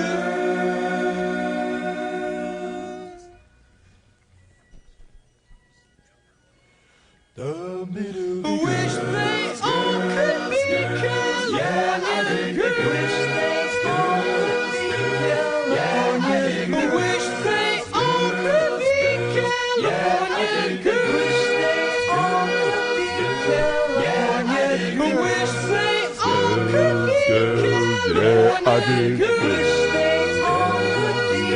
Listen to that. I wish they all could be California girls. Girls, yeah, I'm not gay. I like girls. Girls, I'm not gay. Not got a problem with it, but I like girls. Californian girls. I love those Beach Boys Acapulco tracks. I love them. Bizarrely, right, in the 60s, like after Pet Sounds, I can't remember quite when it came out, they released an album called Stacco Tracks, and it was all the instrumental backing tracks to the Beach Boys songs. Oh, no! You shouldn't have done that. The thing that revealed it, so you could sing along at home, right? It wasn't. It was a filler to fulfil a contractual obligation. The thing that proved was there ain't, in a lot of the Beach Boys hits, there ain't that much going on in the backing track. So obviously Pet Sounds and stuff there is, right? But for a lot of them there ain't. It's the vocals. What they should have done was an entire album of just the vocals. And I love it. There's a brilliant bit. Let me just find the bit. If you listen really carefully, right? You've got to listen carefully. You can hear them talking. Hang on. Hang on. Come and get your headphones on, Kath. We're going to try and work out what the Beach Boys are saying when they're talking to each other during this quiet bit. Love it. But I couldn't wait to get back in the States, back to the cutest girls in the world. Yeah, I'm not gay. I wish they all could be California. I like wish they all could Here we go. be California. So there's an instrumental break. Listen. They all could be California. Listen carefully at home. Here it comes. Here it comes now. Shh. They're talking to each other. And there's loads of 60s songs. There's a bit in Daydream Believer where you can hear them talking to each other. There's a bit in one of the Beach Boys songs where, and it's a really famous bit, and I can't think what song it is. Someone will know. Where one of them, it's either in the intro or the instrumental bit, one of them says, "So how did you get on with that girl last night?" And it's brilliant. Ed, can we have Cat's mic up, please? Thank you. It's brilliant. But there's a bit in Daydream Believer you can hear them going... There's loads of 60 songs. Because it's not digital. You know, in these days, you just generate silence, wouldn't you? Yeah, You yeah. can cut it clean. But you'd think for 2.5 minutes you could shut up. Just don't talk. Big stars in it. Why would you be talking? 08444 999 1000. There's somebody on Periscope who said, "I never got the Beach Boys." Never got the bit. I can understand I can sort of understand some people not getting the Beatles, kind of, because the Beatles are rammed down our throats as being the greatest rock and roll band of all time. But I don't really get the Stones. Oh, I've never got the Stones. The Stones did 5 good songs. Let's name them: Satisfaction, Angie. Angie. Oh, I'll tell you what is a good song. Yeah. Wild Horses. Yeah, Wild Horses, great, yeah. You can't always get what you want. Mm-hmm. And I'm going to say it, it's cheesy, but it's fun, because I know it's only rock and roll, but I like it. Like it. Yes, I do. That's it. The rest, utter terrible band. And I don't get Dylan. And I've tried. Yeah. I've really tried. I should like him. I am going to get Dylan one day. I know I am. I got him on vinyl in the hope that would make it better, but it doesn't. There's what isn't it? I tell you what. I've got. I like songs he's written that are sung by other people. This is a nice song. I had this. I like Johnny and June doing It Ain't Me, Babe. Here we go. Yeah, listen to this. Let's see what we think about this. Down the street, the dogs are barking. In the day, is it getting dark? No. As the night comes in nice. falling, the dogs lose their bark. And the silent night will shatter from the sounds inside my mind. There's one too many mornings and 1,000 miles. I think he's funny. I do like that documentary about him, which I think you would enjoy. Mm-hmm. The Don't Look Back, and it's him on tour in Britain. I think in 1964. It's hilarious. I mean, he's mean in it, really mean. But you will never see such a candid portrayal of a rock star on film. It's just you see everything. I think Dylan's like olives. Yeah. I never used to get olives. I never used to like them. I thought they were horrible. And then one day I loved them. I'm gonna get you. Don't Look Back, right? Because I think it's as an entree. It shows a really brave man. I think doing because a lot of the fans are annoyed with him. And I think it's a really interesting. Is that when he thing. went electric? No, he wasn't electric then, but he still annoyed people. Right. Lee's on the line. Good evening, Lee. Good evening. Hello, Lee. What have you got? Are you on speakerphone? No. Why? Because you sound, Lee, like you're on speakerphone. Honestly, I'm not. I swear to God. Have you got a headset on? No, it's a hands-free phone. It's a wireless phone. Hands-free? Yeah, you need to take it away from the base station. But you're... Well, hang on. Are you holding it with your hand? Yes, I'm holding it up to my ear. So it's not hands-free. That's a cordless phone you've described. Yes, that's what I meant. Sorry. You said hands-free. Not hands-free, cordless. All right, Lee. My mistake. Okay, we'll continue with this conversation. Firstly, I love Dr. Hook. Oh, Dr. Hook, absolutely brilliant. If anyone gets a chance... Brilliant.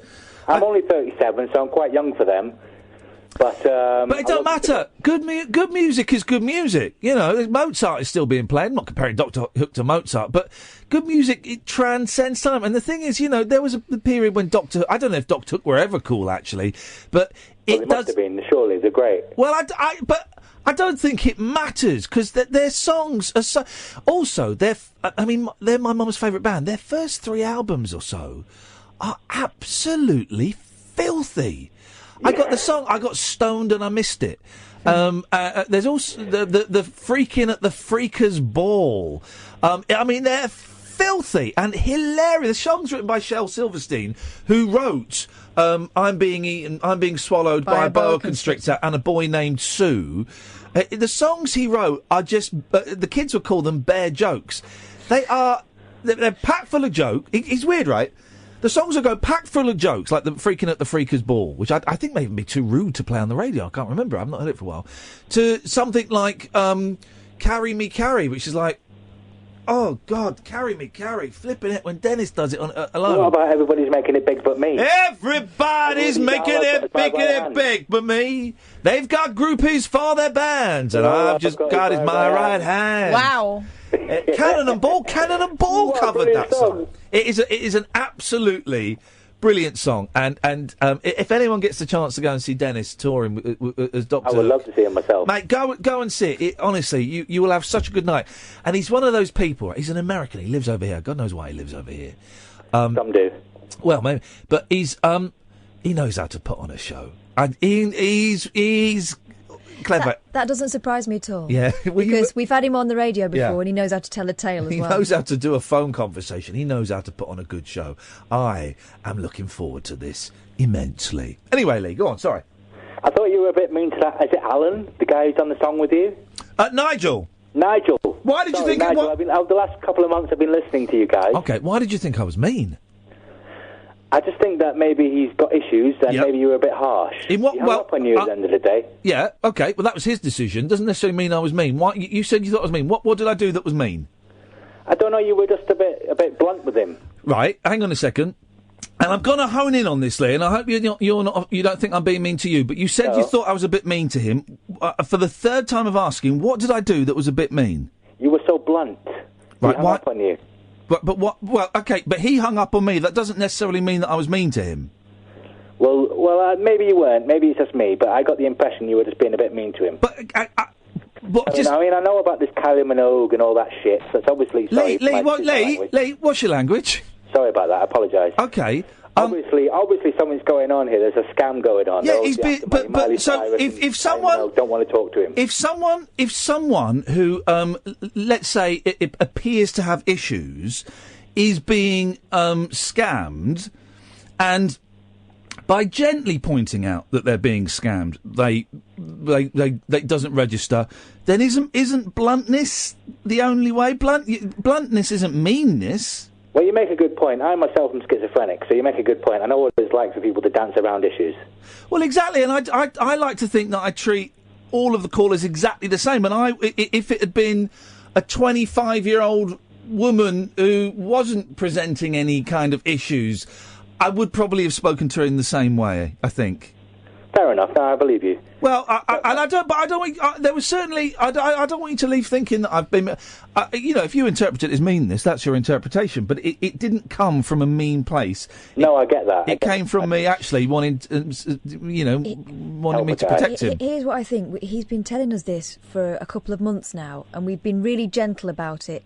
And it seems to be carrying on. And I just feel like if he's telling us this, it's kind of our responsibility. Here's my thing. To let him know what's going on. I'm worried, Lee, that one day he's going to come on, or it's going to be in the news or something, that he's being filmed, because he talks about getting filmed on these Skype chats. He's going to be filmed with his pants down and his wanger out, or he's going to sign over his mum's house to someone. That's what I worry about. That's what I worry about. And that's that's, is it anything to do with me? Not really. But the fact that he comes on and tells me about it, I, as a responsible adult, I have to at least highlight to him that who knows, maybe it is Kylie. We don't know. But I have to highlight to him that he's probably walking down a slightly dodgy path. Yeah, you're quite right. I agree with you. Fair enough. But that's not why I called. Oh, there's more to come, Lee. This is exciting. It's a simple request. Yes. I'm watching you on Periscope. Yeah. Hello? Yes? Yeah. I want to see the woman. You want to see the woman? Not if you ask like that, no. Well, normally you would see the woman. Can I see the woman? No. Oh. But I've left my tripod at home, so instead it's balanced on some bog roll. So you can't see the woman, I'm afraid. Oh, that's a shame. Sorry, Lee. You'll just go onto the internet and type in woman. Thank you, Lee. I'm glad you found us. Woman brackets there. Is Dennis called in on his own, or have we called him back? We've called him back. Oh, in that case, we'll come to him after this. Unmissable late night radio with the original king of unconventional conversation. Make contact with Iain. Late night Iain Lee on Talk Radio. We'll get you talking. Yeah, well, okay. Nat, you're going to be in a second, but first of all, let's go to Dennis, because Dennis is very old and he might not even live to the end of this phone call. Good evening, Dennis. Oh, no. I'm very excited. I've just been watching Pretty Woman with Julia Roberts and Richard Gere. One of the sexiest films of all time. But I'd lent someone else a copy of 50 Shades of Grey. Just realised half the stuff in Pretty Woman is in the Shades. What? A multimillionaire with a girl, flies her all over the place, has a lot of nookie with her, and finally winds up with her. But she's a prostitute, sex worker. I know, but they have this wash they have in the bath routine. He didn't give her a damn good thrashing, did he? Sorry? He didn't give her a damn good thrashing, Richard Gere, did he? He was an idiot. He in 50 Shades. Famously. That's not the way you take a girl. Sorry to talk over you, Dennis, when you're talking over me.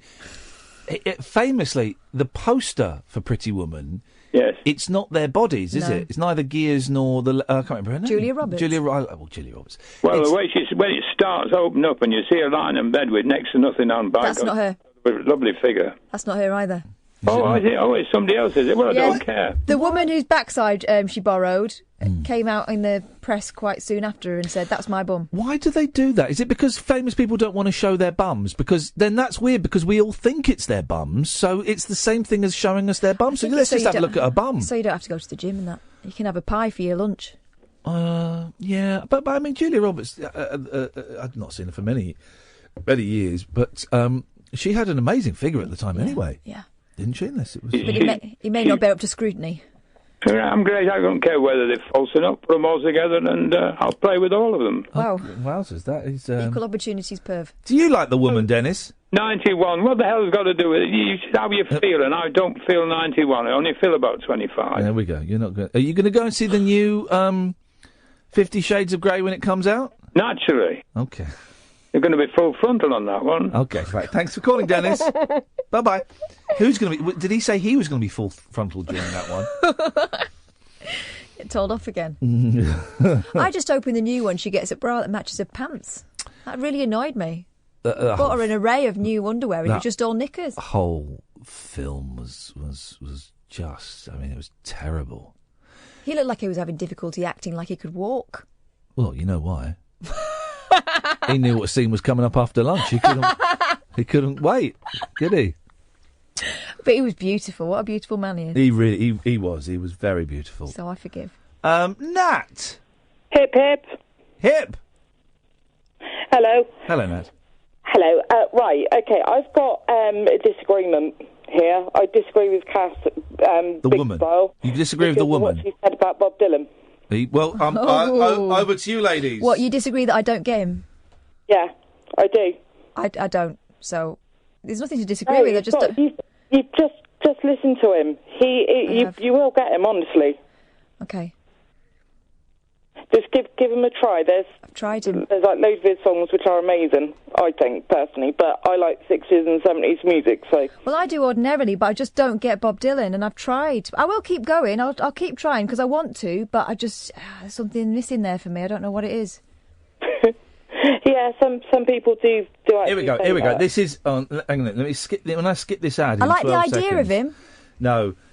Okay, I've been reminded, again by Dennis, thank you, Dennis, there is actually a Bob Dylan album I quite like. Right, let's skip this advert. Here, listen to this. Listen to this. Listen to this. Here we go. Shh, shh, shh, shh, shh, shh, shh, shh.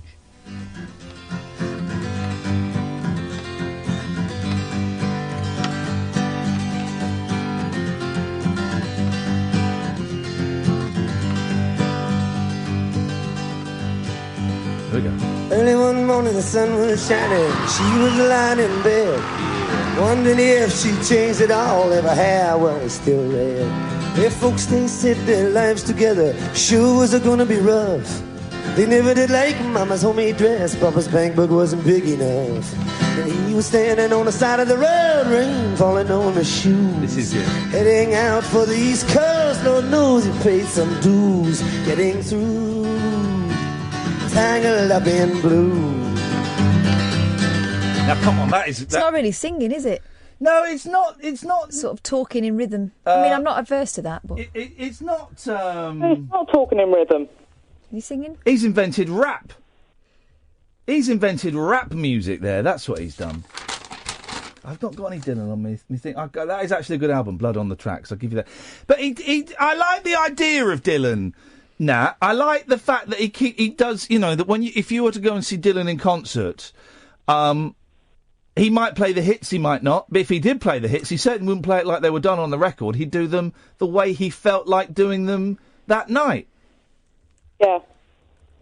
Yeah, which is the reason why I just like listening to him, because every time he performs, like Blow Me in the Wind or something, it's always slightly different to the last time he's done it. Blow Me in the Wind?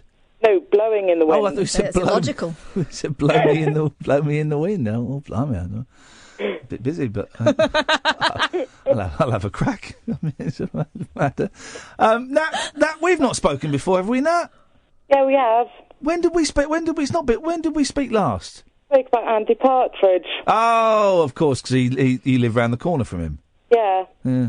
And I don't know why I phoned in. I'm really sorry when I phoned in the last time.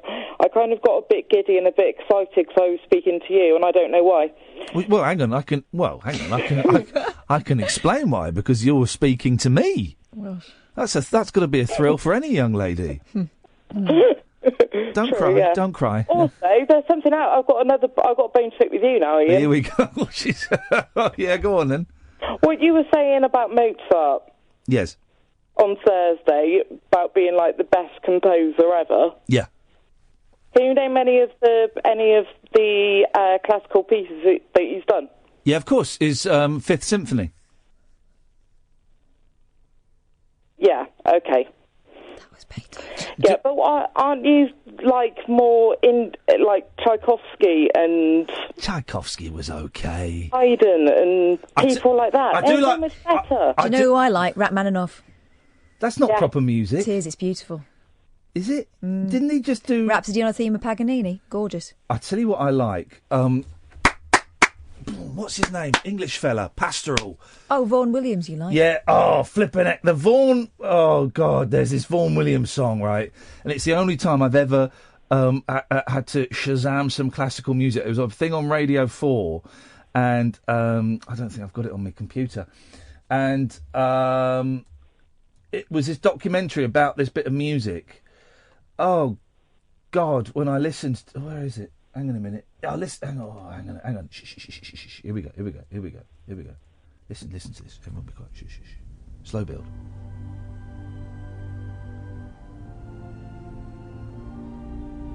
Slow build. Oh.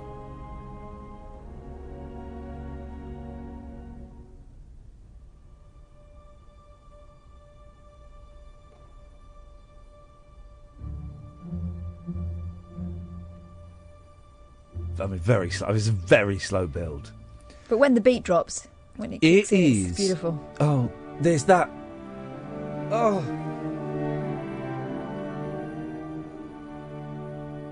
We don't need the sound effects? No.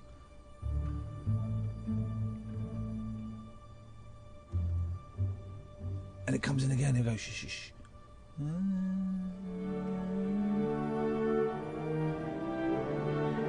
Honestly, I think it's the saddest. It makes me want. I could cry now.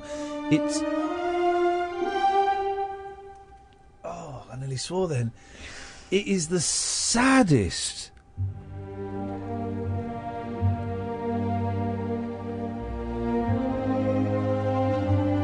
It kind of builds and it drops. Honestly, it is the saddest bit of music I've ever heard in my life. It is. It's a little bit psychedelic in some respects, and that's hard to explain.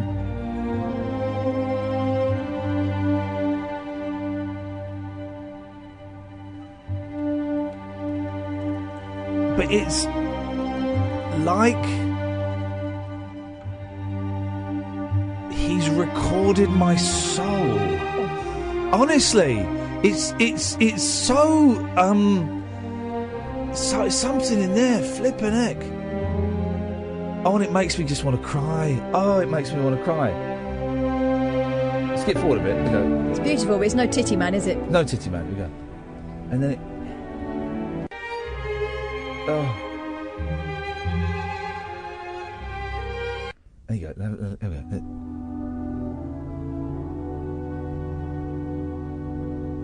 Anyway, it goes on and on. It goes on and on and on. That was good, wasn't it, Nat? Yeah, very good. Thank you very much indeed. We agree. 0844 499 1000. Simon, Darren, you'll be up after this. Late night Iain Lee. Unfiltered night talk with the original king of unconventional conversation on Talk Radio. We have ways of making you talk.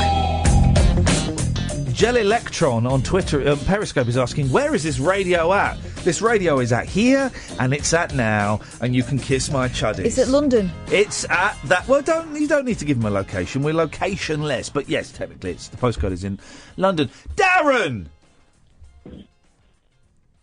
Good evening, ladies and gentlemen. Here's a little number I tossed up recently at the Caterpillar. Doesn't it all be nice to have a penis? I can't remember if there's a swear. Isn't it frightfully good to have a dong? It's swell to have a stiffy, it's divine to own a dick. From the tiniest little tadger to the world's biggest prick. Yeah. So 3 cheers for your Willie or John Thomas. Hooray for your one-eyed trouser snake. Your piece of pork, your wife's best friend, your pussy or your cock. Well, you can slip it in your sock. But don't take it out in public or they will stick you in the dock. And you won't come back. Thank you very much indeed. Simon! Hello. Hello. So I couldn't remember if that. I thought that had worse swears in it. It's a long time since I've heard that. Just a lot of Willy jokes. Just a lot of Willy jokes. But it's a very funny scene from Meaning of Life, where he's all Noel Coward. Yes, Simon. You all right? I'm all right, Simon. You all right at the back? I'm having a bit of one of them weeks. What's going on, man? Oh, I dropped my phone earlier and it smashed. The screen smashed. Mate, did it fall face down? Well, yeah, but the annoying thing is I've dropped it on the concrete loads and nothing's happened to it. And I dropped it in my house on the laminate floor and it shattered. It's that, oh man, Kath will vouch for this. I'm always smashing the screen on my phone. You smashed your screen having it in your pocket once, do you remember? Yeah, I did. I had it in my pocket and I pulled it out of my pocket and the screen had smashed. And it's always, and I drop it so often, and it's that thing when what I try and do when I've dropped it, I try and kick it. Because that softens it, that will just, honestly, I try and catch it on my foot a bit. But that thing when it falls face down, I think, oh no, I'm going to... And it's a ton. It's a ton to get it fixed. Yeah, 60 quid it costs. I don't go to a hooky place after I had a run-in with a dodge pot. Simpsons do it, you know. Yeah, to do an iPhone 5, it's about 120 quid, I think. Yeah. And then I said to my mum I was feeling a bit low the other day. Yeah. And I had a knock at the door, and then the Jehovah's Witnesses were there. Oh, that's nice. That's all right. Well, no, she said I was feeling lonely to them, saying they've left me a book to read, and now they're going to come back next week for a cup of tea. But I don't see the thing with the Jehovah's Witnesses. I don't invite them in, but I'll if I've got time, and if I've not got it was tricky when you got the kids, but I'll stand and have a little chat with them on the doorstep and stuff. Oh, I always lie and say I'm Catholic. Well, but why would you lie to them? Because, well, I'm not mean to them. Well, People are mean, aren't they? Well, you've lied to them. My mum used to always hide behind the sofa. Yeah, but you've lied. You've told a lie to them. Well, I haven't. So you've told a lie to strangers. Well, it's That's a kind bit lie, weird. though. It's not. Why don't you just say I'm not interested? I've done that. I said I'm Because not if interested. you say that, they think, oh, there's a soul needs saving there. No, they don't. She's living in ignorance. But they think that... Yeah, but they're coming back now. Well, they're coming back to come in my house. We're going to deal with you in a minute, Simon. Let me just tell Catherine, though. You tell them you're a Catholic, they'll think your soul needs saving. No, they won't. They'll think, oh, well, she's all right. No, they won't. They don't because come back. Jehovah's Witnesses think that the only people that are going to go to heaven are Jehovah's Witnesses. Everyone else is a sinner. So you're like double sinner. Well, they don't come back. And also you're a liar. Yeah. Well, we know that. Simon, so when are they coming round? Next week. What are you going to do? Well, I don't know if they actually come in my house. Is that it? That, you know, am I a Jehovah's Witness? No, they're not vampires. Did they do the thing which I noticed about 2 years ago they started doing, and that all the Jehovah's Witnesses women were beautiful, and all the Jehovah's Witness men were kind of sort of hunky, attractive, you know, men in their late 40s, early 50s. Did they fit that category? No, it's two old ladies. Okay. Well, you could have two old ladies round for a cup of tea, and if you're feeling lonely... yeah, but there was a brilliant one in Australia, I think it was, where Jehovah's Witness knocked at someone's door, and the guy opened the door naked. Well... And they just, obviously, they've got the Jehovah's Witnesses off. So I was wondering if I should just do something like that. No, why are we being... Well, they don't want to see that. Hang on, guys. Why are we being mean to Jehovah's Witnesses? Why are we suggesting that sexual abuse of Jehovah's Witnesses, because that's what that is an acceptable thing to do? I hate the fact you brought up someone being mean, because you were very mean to Nigel earlier. Here we go. I lined up this wonderful interview with the Tunbridge Wells newspaper that he was speaking to. You know, there's stuff going on behind the scenes. I've just, Darren, who was that? It was my hand on that was not your hand. It was my hand. Hey, that reminds me Simon, of you. We were at a meeting today, a really important meeting today. And you let one go. No, I didn't. Really loud. I stretched my toes in my left shoe, and it made a fart noise, and everyone thought I farted. But no one said anything. No one said. The woman, when that happens in meetings, don't you always want it to happen again?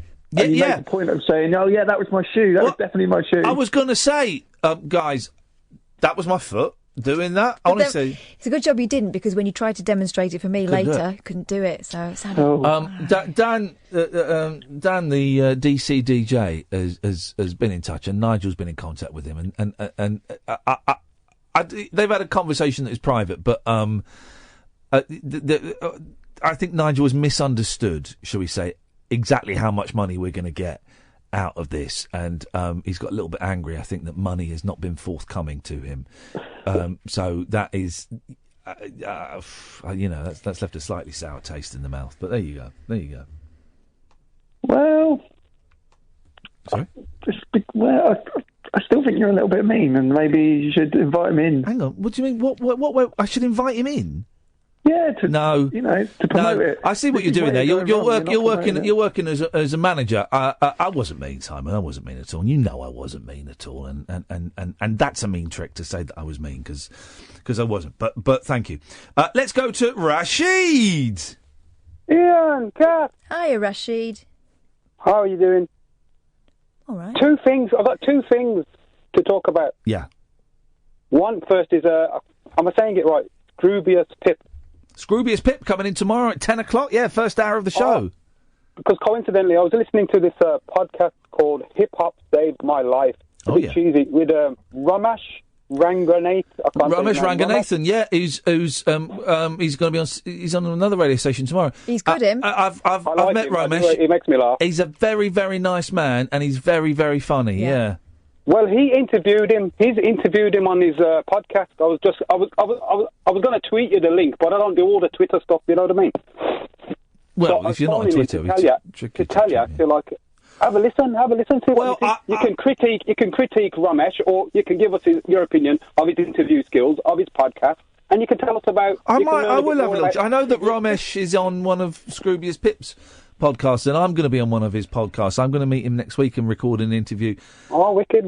With nice him, which will be. I'll talk too much about me wanting to crash my car into a wall and kill myself again. As always, doing those flipping things. But I will. Do you know? I will check out Ramesh's at some point because I like him. He's a nice fella. I can't remember. I've done a few shows with him. He's a very nice man, a very funny man. I think he is funny. I watched that when he went to India. When he went back to India to his roots, Sri Lanka. Oh yeah, that was funny. That was funny. Well, yeah. Sri Lanka's not in India, is it? Well, I did say India, but Sri Lanka's at the bottom of India. It's like that big island off the south coast. Don't test me on my geography. I will test you on your geography, yes. Oh, what's his name as well? Dennis is going to have a long life, isn't he? Hang on a second. Can I just say, I've got people asking, and I will do this. The bit of music I play that I said that it was like he'd got it from my soul. It's Vaughan Williams, Fantasia on a Theme by Thomas Tallis. It is honestly, it's 15 minutes, 19 seconds of actual musical ecstasy. It just makes me so sad, but it's like a beautiful sadness. I cry every time I cry. Sorry, Rashid, go on, mate.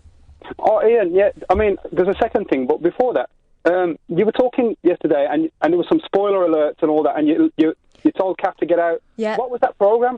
That was the Jinx, the life and deaths of Robert Durst.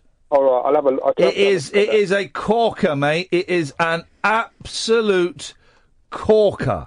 The life and death of Robert. I better write it down because I'm forgetting everything, man. The life and death of Robert. Have you got a pen? Oh, for goodness sakes, man. The radio show for people who know the best part of the day is the night. Late Night Iain Lee on Talk Radio. We have ways of making you talk. Well, as we...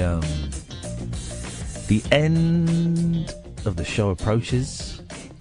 There's another 12, 15 minutes, sir. If you want to give us a call, 0844 499 1000 is the telephone number. If you want to give us a call, you're more than welcome to. We'll call you back, guys. I tell you what we'll do, actually. No, we won't call you back. If you want, and no one may take us up on this challenge because I'm springing it on you. I'm Jerry Springering it on you. We'll take calls straight to air for the last... Ed, you can go home. We'll take calls for the last 15 minutes of the show straight to air. So if 0844 499 1000, we won't call you back. And if I see you flash up on my screen, I will put you through. But I'm not expecting to see anyone flash up on my screen because it is late on a Tuesday night. It's school night, isn't it? School night. We had a lot of calls tonight. Yes, yeah, I know. Remember that fake policeman we saw this afternoon?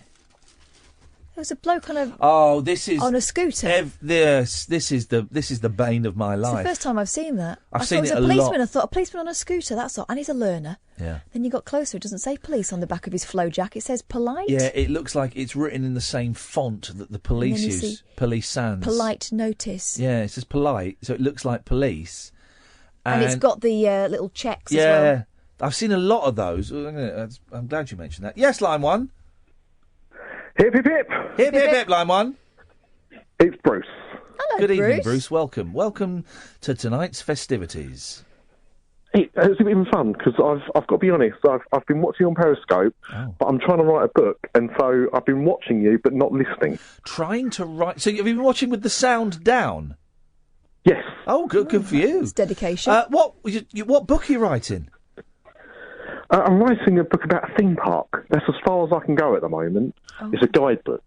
Hey. Is it Thorpe Park? Oh. Spoiler alert. Gosh. It's not actually. I would have written a book about flambards, but I realised it'd be like a pamphlet, really. I've been there. Flambards. I've not been there. I've not been there in about 15 or 20 years. I hope it's still there now. It's been mentioned. Yeah. Good luck to those guys. I remember going there. I don't remember. There wasn't a lot there, but it was a park. That was my memories of it as well, actually. Yeah. So, Iain, because I've not been listening, but just watching, I didn't know if you'd actually got round to doing the museum song. I didn't do it. We had Watko phoned up, who did it superbly, and I've decided there's no way I could come even close. Of course I did. I did it in one take. It was beautiful. Well, there you go. That's all we needed to hear. It's all you needed to hear, you see. Of course I did it, and I did back it brilliantly. to your book. Line 2, you're on the wireless.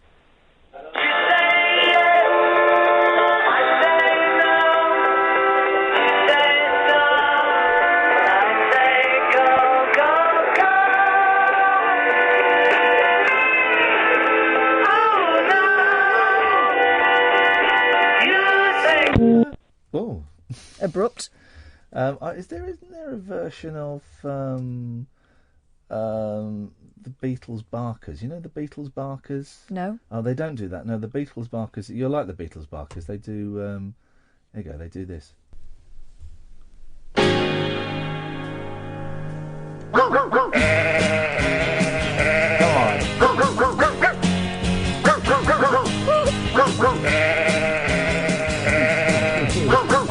They're worrying them sheep. Yeah,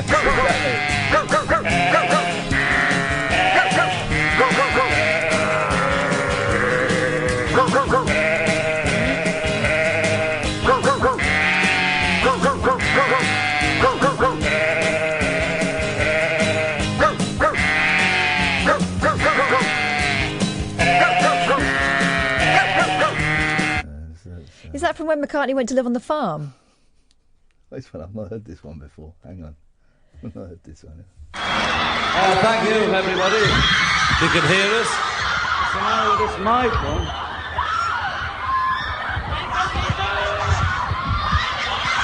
We'd like to sing another song, I think. I've not heard this.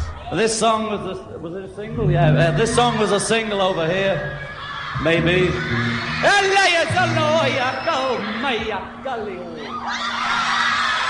the song's called Day Tripper.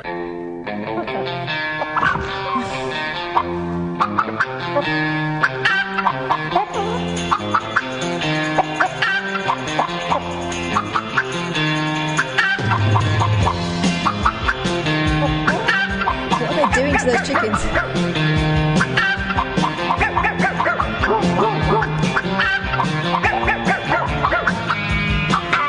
I mean, I could listen to this. There we go. One more. Last one, guys. What's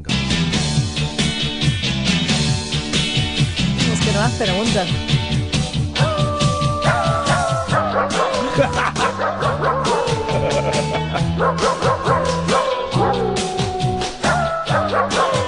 I do realise you're setting all the listeners' dogs off. My dog... Oh, I missed a call there. Sorry, I was going to be able to call. Do call back in and I'll... Take it 0844 499 1000. It's the Beatles Barkers. Does your dog know the difference between real dogs and radio dogs? No. Telly dogs? No, doesn't. Telly cats? Does she chase? Yeah, she chases telly cats. Wow. Whereas my cat, I've done that thing of showing her like mice on an iPad and stuff. She's like, I'm not stupid. It's 2D. Of course I can't. But the dog is thick as anything. Will chase anything. And the dog always barks when I get home. Here's my car door shut. Shut up, shimmy dog. I live here. Any longer than She's defending her brood. She's not. She didn't go. You wait. I'm gonna have her wound cut out. That'll teach her. We're no bird brains. Pigeons are taught to read English by Colin Hernandez, the science correspondent. That guy. Yeah. Pigeons... Oh, by the way, there's a glum face of a man holding a giant cabbage that's been cut by a chef. Furious. By the way, we lost the domain name glumface.com. Oh, someone else is going to take it and run with it. Make $1 million. Well, I missed a call there. If someone wants to call in, we will... may miss it again. Thing is, you don't need domain anymore. It's all on Twitter, isn't it? Pigeons have shown that... How is that glumface Twitter? I still own it. How's it going? When was the last time you tweeted? Pigeon, you should do that again. It's a bit of fun, that. I'm a bit busy, mate. Technically. Pigeons have shown they are not feather-brained. Hang on a second. Let's go to... Yes, line 1, you're on the wireless. Hello, it's Will here. Hello, Will here. Hello, second-time caller. Excellent. Well, and boy, oh boy, things can only get better. Yeah. What you got for us, Will? Well, I'm still listening to the podcast. I'm up to the 11th of August now. Okay. Day before my birthday. What a special show that one was. He'd recently taken the dog into the vets to have them look up her. Yeah, and well, yes, she's... What was all that about? I wanted to see if they could get her done then, but she was coming up to as close to being in season. Oh, you don't want to do that. Sorry? No, you don't want to. You don't want to neuter a female dog. Why? Well, it can have all kind of repercussions and side effects. And I don't want her bleeding all over my floor, to be completely honest. What repercussions and side effects? It's worth reading up on before you do it, because there's no going back. But there is no going back. We've got that. You've got that. They can't put it back in again. No. You get to keep it in a bottle, don't you? It affects all the hormones and reduces the muscle of the. I think they call it the urinary sphincter muscle or something, and then they can get incontinent. There's all kinds of things. It's worth reading up about. Yeah, I'm not. I think I'm going to trust the vets. You're not going to take her to some sort of backstreet clinic. No, it's an excellent. I will. Thank you, Will. I will speak to the vet when I go in and talk it through with them. Thank you. Do at least ask them. That any drawbacks. I will ask them. Anything I need to know, etc., etc. Thank you. Good advice. Yeah, well, no, it's good advice. I will do that. Thank you. Is that what you've called in for? Well, I just thought I'd call in and it just reminded me. By the way, if anyone thank you. If anyone is listening on podcasts and there's something that you heard, from a show that maybe we did in March or April or whenever, you're like what Will has just done. You are more than welcome to call in and comment on it. It will generally take a bit more reminding than Will's just done. I remember exactly what he was talking about. But my memory, I don't remember what we had on yesterday's show. But if you hear something, on a podcast, you go, he's got that wrong, or I want to pick him up on that, you're more than welcome to call in. So thank you for illustrating that, Will. That's all right. I've just got in from an open mic. An open mic night that's in my local town of East Grinstead in West Sussex. How'd that go? You weren't performing, were you? Well, I play keyboard, so I just generally kind of turn up and jam along with whatever's happening. So I wish I was good enough on a musical instrument to get up and jam. I'd love to be able to jam. Oh, you play a bit of guitar and a bit of bass, don't you? I play a bit of bass guitar, but I'm not good enough on bass. I mean, I could play... If someone told me what the chords were, I could do the root notes, but boring! Root notes are boring! Yeah, but you can just embellish it as and when you... get the skills, I can't play bass, but I still doesn't stop me picking up the bass guitar if I'm at the jam and just working it out as I go along and just doing one note at a time. I mean, it's people would be happy with just one note at a time, would they? I always feel I've got to McCartney it up. One note at a time, and it didn't cost me a dime. Oh, thank you. Well, nice to talk to you. Thank you very much. We're getting quite a lot of calls here. I didn't think we'd get any. Line 2, you're on the wireless. Come in. You're a big drink, Joe. Who's the big drink? That's Pony, a little drink with a big kick. Pony, a little drink with a big kick. Okay, I couldn't quite make out what was being said there. Could you? Pony, the little drink with a big kick. Don't remember that one. Ian, you used to play an Hawaiian-style instrumental version of Nowhere Man. I think it was Japanese.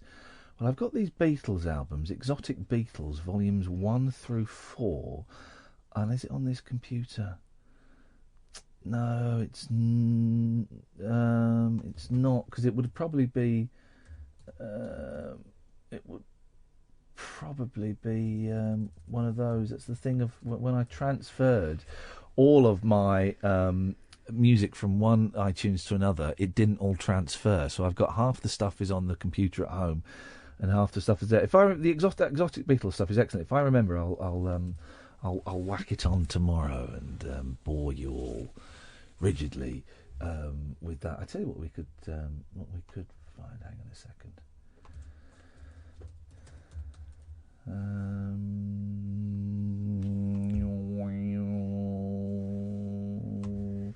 We're going to finish at 58. So this will fit perfect. Oh, we've got. Let's ignore this advert. This could work. We might just finish on this. It's been a hard day's night, and I'm moving like a dog. It's been a hard day's night. I should be sleeping like a log, but when I get home to you, I find the thing that you do will make me feel alright. You know I work all day to get your money to buy your thing, and it's worth it just to hear you say you're gonna give me everything. So why you love to come home? 'Cause when I get you alone, you know I'll be okay. And I'm home, everything seems to be right. When I'm home, feeling you holding me tight. Day's night, I've been working like a dog. It's been a hard day's night. I should be sleeping like a log, but when I get home to you, I find the thing that you do will make me feel alright.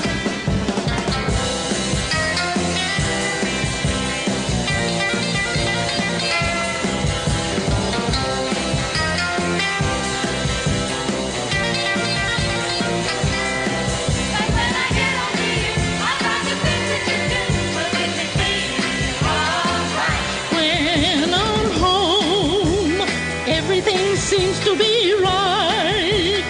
When I'm home, feel you holding me tight. Yeah, it's been a hard day's night, and I've been working like a dog.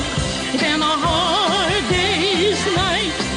I should be sleeping like a log, but when I get home to you, I find the thing that you do make me feel alright. You know I feel alright. You know I feel alright. Talk Radio. Digital debate for the UK. Pick up your phone and talk radio. We'll get you talking.